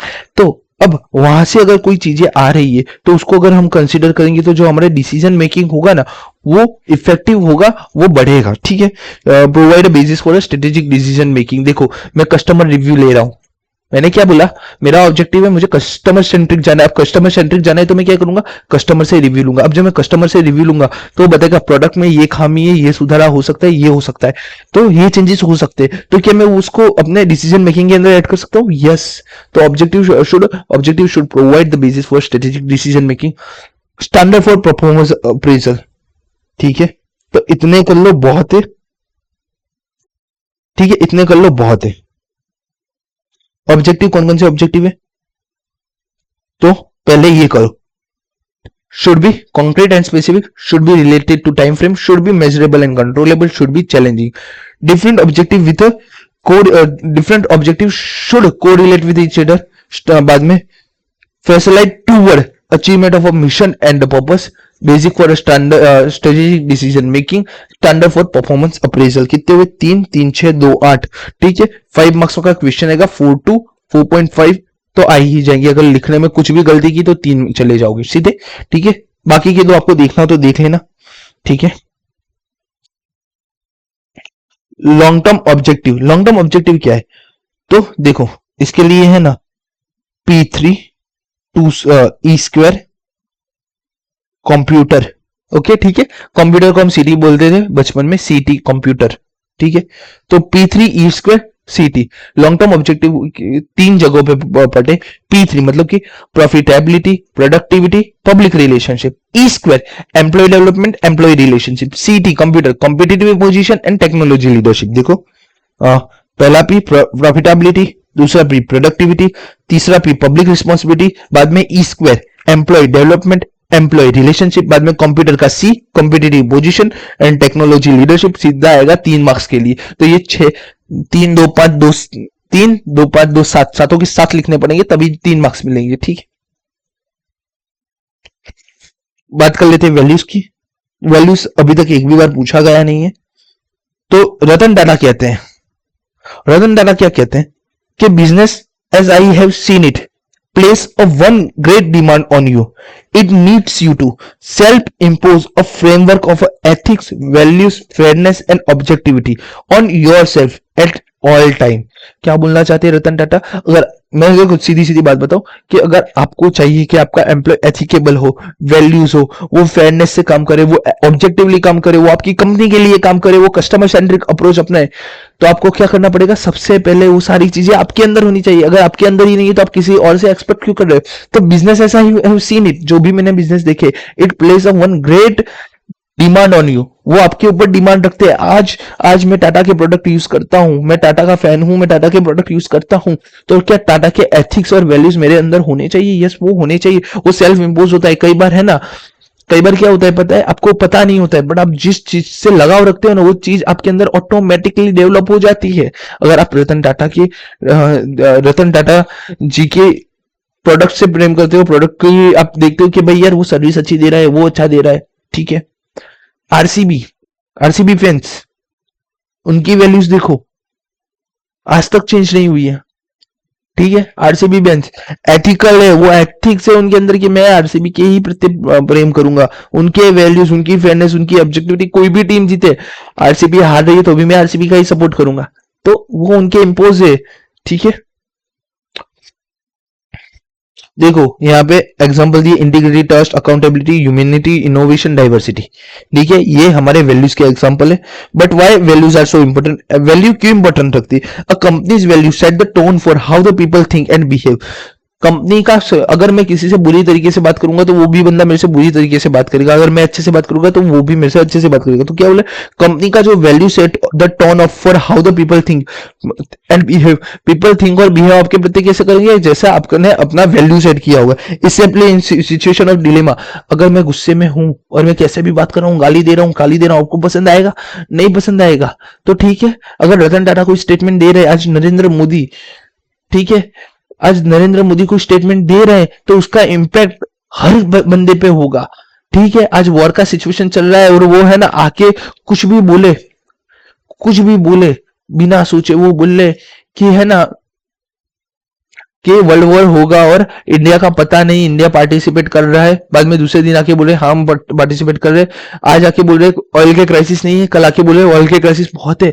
तो आप डिलेमा का सिचुएशन में आप कैसे काम करते हो ना, वो वहां से आपकी वैल्यूज क्रिएट होती है। अगर आप हंसते खेलते हुए, अगर आप कोई काम कर रहे हो, आपको अच्छा लग रहा है, हंसते खेलते हुए वो काम कर रहे हो, बट आप गुस्से में वही काम कैसे करते हो ना, वो आपकी वैल्यू सेट करता है। अगर कोई बंदा गुस्से में भी अच्छे से बात कर रहा है, अच्छे से रह रहा है, तो आप हर सिचुएशन में अच्छे हो, वो माना जाता है। It create a sense of share purpose to build a strong foundation, focus on a longevity of company success. अगर आप डिलेमा के सिचुएशन में अच्छे से काम करते हो, आप अपने एम्प्लॉय से अच्छे से बात करते हो, आप एम्प्लॉय को टाइमली सैलरी देते हो, तो क्या करता है, शेयर पर्पस, आप दोनों के पर्पस एक जैसे होते हैं। बिल्ड अ स्ट्रॉन्ग फाउंडेशन, आप दोनों का फाउंडेशन स्ट्रॉन्ग होगा। Focus on the longevity of business, अगर ये सब होगा तो लॉन्जेटिविटी ऑफ बिजनेस आएगा। Employ prefer to work with the employ whose value are resonative with them. अगर आपके अंदर चोरी करते, आप एज ए एम्प्लॉयर चोरी करते हो, तो आपका एम्प्लॉय भी क्या सोच सकेगा, चोरी करूंगा मैं, ठीक है, तो वो सैड विजन हो गया, तो दोनों ही चोर बनोगे। बट आप आपका एम्प्लॉयर चोरी करता है, आपका एम्प्लॉय घपला करता है, या आपका सीनियर लेवल मैनेजमेंट घपला करता है और उसके अपर लेवल मैनेजमेंट को नहीं पता चलता है, तो आप क्या करोगे, भाई यहां से मैं दूर रहना चाहता हूँ, ये जॉब में जल्दी से जल्दी छोड़ के नई जॉब पे चला जाऊंगा। रीजन क्या है, employ prefer to work with the employers whose value are resonate with them. अगर मैं एथिकल हूं ना, तो मेरा एम्प्लॉय एथिकल होना चाहिए, और एम्प्लॉयर को भी वही होना चाहिए कि मैं एथिकल हूं ना, तो मेरा एम्प्लॉय भी जो भी आएगा ना, वो एथिकली ही होना चाहिए। the ones they can relate in their daily work and personal life, ठीक है। majority of consumers said that they would prefer to buy a product and service from the company that have a purpose that reflect their own value and belief system। जहां से मुझे मेरा own value और belief system दिखेगा ना, वहां से ही मैं अपने product खरीदूंगा। hence value have a both internal as well external implication। देखो, आपका इंटेंट, आपका विजन, आपका मिशन, आपका गोल्स और ऑब्जेक्टिव, इन सबसे अबो क्या रखता है, आपकी वैल्यूज। रतन टाटा की आज वैल्यू इतनी अच्छी है ना, कि है ना, अभी क्या है, उनकी डेथ के बाद उन लोगों ने 20,000 प्लस एम्प्लॉय को ले ऑफ कर दिया है, लेकिन जब रतन टाटा थे तब कोई भी एम्प्लॉय को कभी भी ले ऑफ नहीं किया गया है हिस्ट्री में। वो जब तक थे ना, तब तक हिस्ट्री में कभी भी उनको ले ऑफ नहीं किया गया। दैट इज द वैल्यू, वो उनका वैल्यू था, इसलिए उनका है ना, अगर अगर टाटा के अंदर जॉब मिलती है ना, तो कभी भी कोई छूटता नहीं था। तो that is called value. Strategic levels in organization, ठीक है। लास्ट टॉपिक, अराउंड 15 से 20 मिनट हमारा ये लेगा टॉपिक, तब तक मैं एक 5 मिनट का ब्रेक ले लेता हूं। और सबसे पहले हम स्टार्ट करेंगे network of a relationship between the three level. Past new course में एक बार ही ये आया है, मैं एक 5 मिनट का ब्रेक लेने के बाद इसको कंटिन्यू करूंगा। Network relationship between the three levels, तो हमने पहले बात की 3 लेवल होते हैं, तीनों लेवल के बीच में कैसे नेटवर्क रिलेशनशिप होते हैं। ये क्वेश्चन आया था जैन 25 शायद तक, जैन 25 में 5 मार्क्स के लिए नेटवर्क रिलेशनशिप का ये क्वेश्चन पूछ लिया था। A corporate level decide what the business want to achieve while the business level draws the idea and plan to execute the same, which eventually flow down to functional level to the executive level to achieve a result.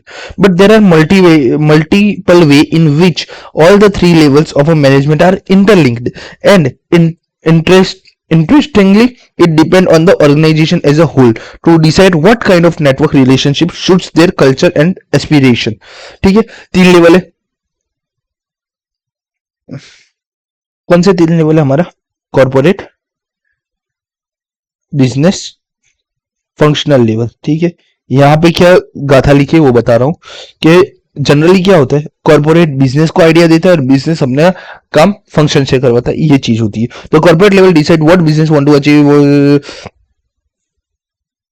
execute the same, which eventually flow down to functional level to executive and achieve a result। Functional to achieve flow down होता है executive to functional level पे, और result हमारे achieve होते हैं। But there are multiple ways, यहाँ पे और भी वेज है, और वो वेज कितने, तो there are 3 major type of networks relationship between the levels. तीन मेजर टाइप के, पहला है functional and divisional level, second है हॉरिजॉन्टल रिलेशनशिप, एंड थर्ड है मैट्रिक्स रिलेशनशिप। ये 3 रिलेशनशिप है। सबसे पहले बात करते हैं फंक्शनल एंड डिविजनल रिलेशनशिप की। तो it is an independent relationship. यहाँ पे इन दोनों का रिलेशनशिप कैसा है, इंडिपेंडेंट है। व्हेन ईच फंक्शन और division is run independent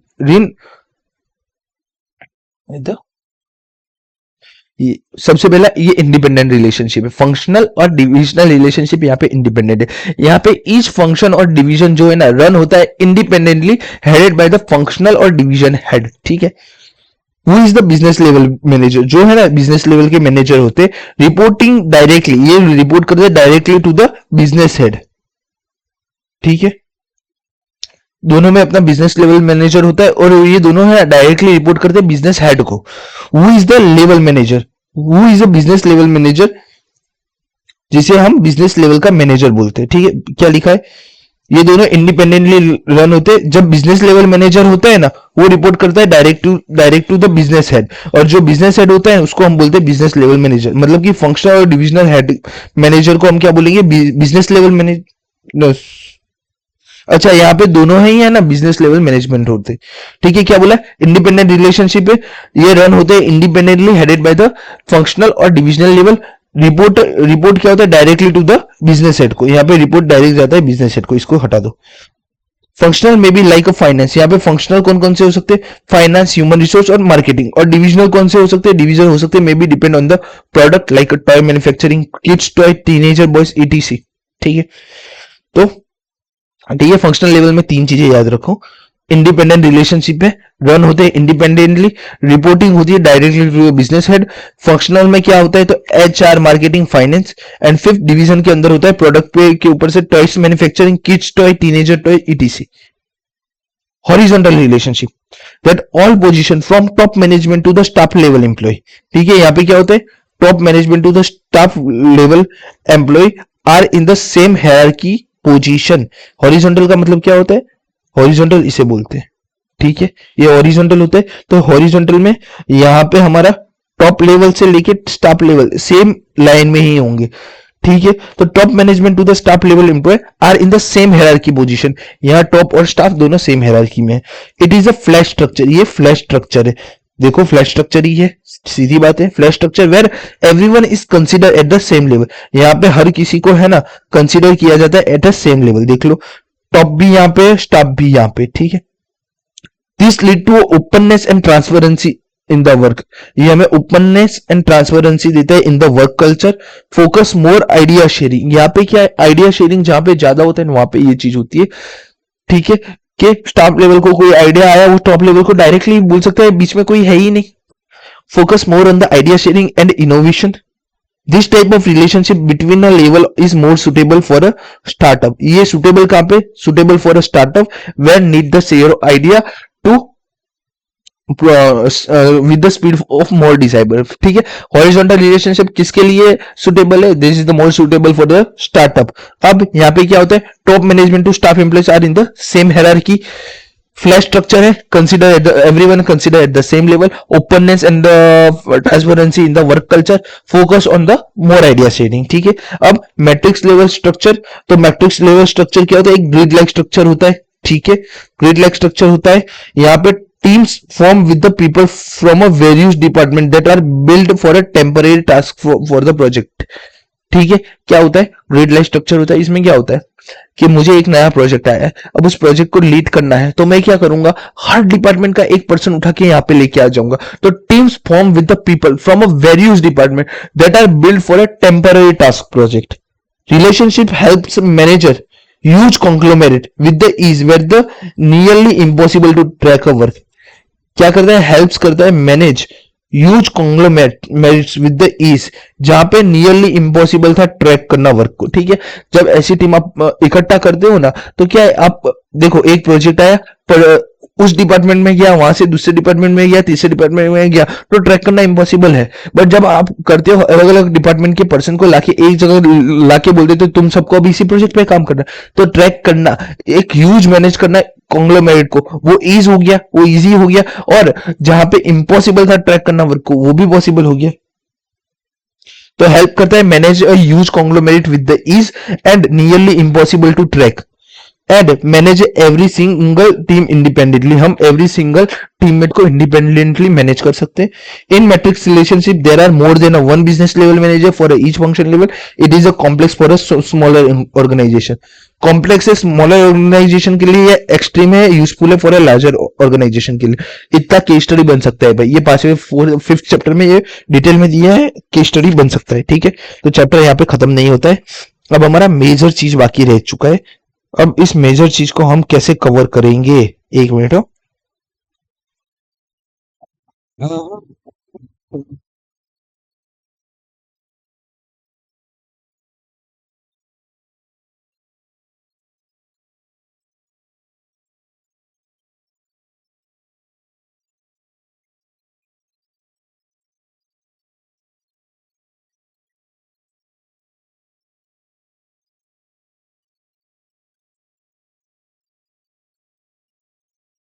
okay, question number 9,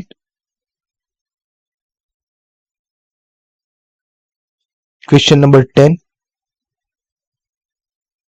ये दोनों देखेंगे। हमारा 90% कंटेंट और 90% क्वेश्चन आंसर यहीं से ही बनते हैं उस टॉपिक के अंदर से। सबसे पहले देखते हैं role of CEO. Role of CEO क्या बोलता है कि एक चीफ एग्जीक्यूटिव ऑफिसर का रोल क्या होता है। तो the corporate level management consist, सबसे पहले जो हमारा कॉर्पोरेट लेवल मैनेजमेंट है ना, वो कंसिस्ट करता है सीईओ को। तो वहां पे पूछेंगे कॉर्पोरेट लेवल मैनेजमेंट के रोल क्या है या सीईओ के रोल क्या है, यही आंसर आना चाहिए। या तो फिर क्या बोलेंगे पता है, सीईओ है वो किस मैनेजमेंट में आता है। तो आपको लगने का कि जो सीईओ है वो कॉर्पोरेट लेवल मैनेजमेंट में आता है, 1 marks. Individually occupy the apex of the decision making power, ये इंडिविजुअली ऑक्यूपाई क्या करता है, apex of a decision making within the organization. And then role of the CEO, CEO के 8 role है। Oversee the development of a strategy for the whole organization. CEO हूं, top level management में काम कर रहा हूं, मेरा पहला काम क्या है, मुझे है ना पूरे ऑर्गेनाइजेशन में है ना स्ट्रेटेजी डालनी है। Oversee the development of the strategy of the whole organization. Define the mission and goals of the organization. भाई मेरा पर्पस क्या है और मेरे गोल्स क्या है ऑर्गेनाइजेशन के, वो सीईओ को डिफाइन करना होगा। Determine what business it should be in, हमें किस बिजनेस में जाना चाहिए, किस बिजनेस में नहीं जाना चाहिए, वो पता होना चाहिए। बाद में allocating a resource among the different business, मुझे अपने जो भी रिसोर्स है वो टॉप लेवल मैनेजमेंट है ना अलोकेट करते हैं। Formulate and implement the strategy करने का काम है भाई मेरा। बाद में मेरा दूसरा काम क्या है, प्रोवाइड करना लीडरशिप। उसके बाद क्या करना है मेरा, management the divestment and acquisition process. Top level management में बंदा बैठा है ना, वो डिसाइड करेगा कि भाई ये कंपनी लॉस कर रही है तो इसको डाइवर्स करना है, एक्विजिशन करना है। बाद में वो कंपनी बिकने पे चाह रही है, उसको अपने में एक्वायर करना है। डाइवर्स और एक्विजिशन का काम टॉप लेवल का होता है। Ensuring the corporate and business level strategy which company pursue are consist with the maximization of the share holder. CEO को क्या बोला जाता है, CEO are the guardian of a share holder. SM में कहीं तो भी आगे आता है ऐसा कुछ, ठीक है, मुझे याद नहीं कौन से चैप्टर में आता है, लेकिन CEO is the guardian of the share holder ऐसा आता है। तो सीईओ कब गार्जियन बनता है तो उसका काम क्या होता है, मैक्सिमाइज करना शेयर होल्डर को की वेल्थ को। अब वो मैक्सिमाइज कैसे करेगा शेयर होल्डर की वेल्थ को, तो जो कॉर्पोरेट और बिजनेस लेवल की strategy which company pursue are consist with, मतलब कि जो भी स्ट्रेटेजी बन रही है कॉर्पोरेट और बिजनेस लेवल की, उसका एक ही काम होना चाहिए, वो मैक्सिमाइज करना चाहिए शेयर होल्डर का। तो role of CEO, oversee the development of the strategy of the whole organization, define the mission and goal of the organization, what business it should be in, allocate करना resource को, ठीक है, formulate करना और implement करना strategy को, provide करना leadership को। सीईओ का दूसरा काम क्या है, वो देखना कि मैक्सिमाइज हो रहा है शेयर होल्डर का वेल्थ की नहीं, और management the divestment and acquisition process. देखो क्वेश्चन 10 था ना हमारा, आंसर क्वेश्चन देख लेते हैं। ABC Limited is a wide range of a business which include apparel, lifestyle product, furniture, real estate. Okay, the company is looking the hire a suitable CEO. ठीक है, वो CEO को ढूंढे। Consider yourself as a HR consultant for ABC. You have been assigned to task and list activity involved with the role of the CEO officer, name of the strategy level, and this role belongs to and list the activities associated with. तो इसका 1 marks होगा। CEO किस में आता है, corporate level management में, और उसके रोल के लिए 4 मार्क्स। ठीक है, तो 8 रूल वहां पे लिखे, 8 देख लो। तो देखो मैं बता देता हूं, जो कॉर्पोरेट लेवल मैनेजर का है ना, वो कुछ यहां से स्टार्ट होता है, समवेयर अराउंड यहां से स्टार्ट होता है, और समवेयर अराउंड ये यहां कहीं पे जाके ना पूरा का पूरा है ना corporate level and business level manager complete होता है। ठीक है, अब यहाँ पे बहुत ही है ना वाहियात तरीके से लिखा है, वहां पे है ना अच्छे तरीके से लिखा है। ये देखो, ये रहा, CEO can be viewed as the guardian of the share holder welfare. It their responsibility to ensure that the corporate and business level strategy of the company are consistent with the maximization shareholder wealth. If they are not, then ultimately the CEO is likely to be held accountable over the shareholder. ठीक है, देखो यहाँ पे लिखा है oversee the resource allocation, management, divestment, acquisition process, corporate level management to provide a link between the people who oversee the strategic development of the firm. ठीक है, थोड़ी बहुत ही बातें हैं। ठीक है, ये कॉर्पोरेट लेवल मैनेजमेंट की बातें लिखी है, बाद में यहाँ पे बिजनेस लेवल मैनेजर की बात लिखी है, यहाँ पे फंक्शनल लेवल मैनेजर की बातें लिखी है, और role of functional level manager यहाँ पे दिया है कि नहीं दिया है। ठीक है, तो अपने वो वाला पोर्शन और देख लेते हैं, तो एक 5 मिनट में ये 9th वाला पोर्शन भी खत्म हो जाएगा।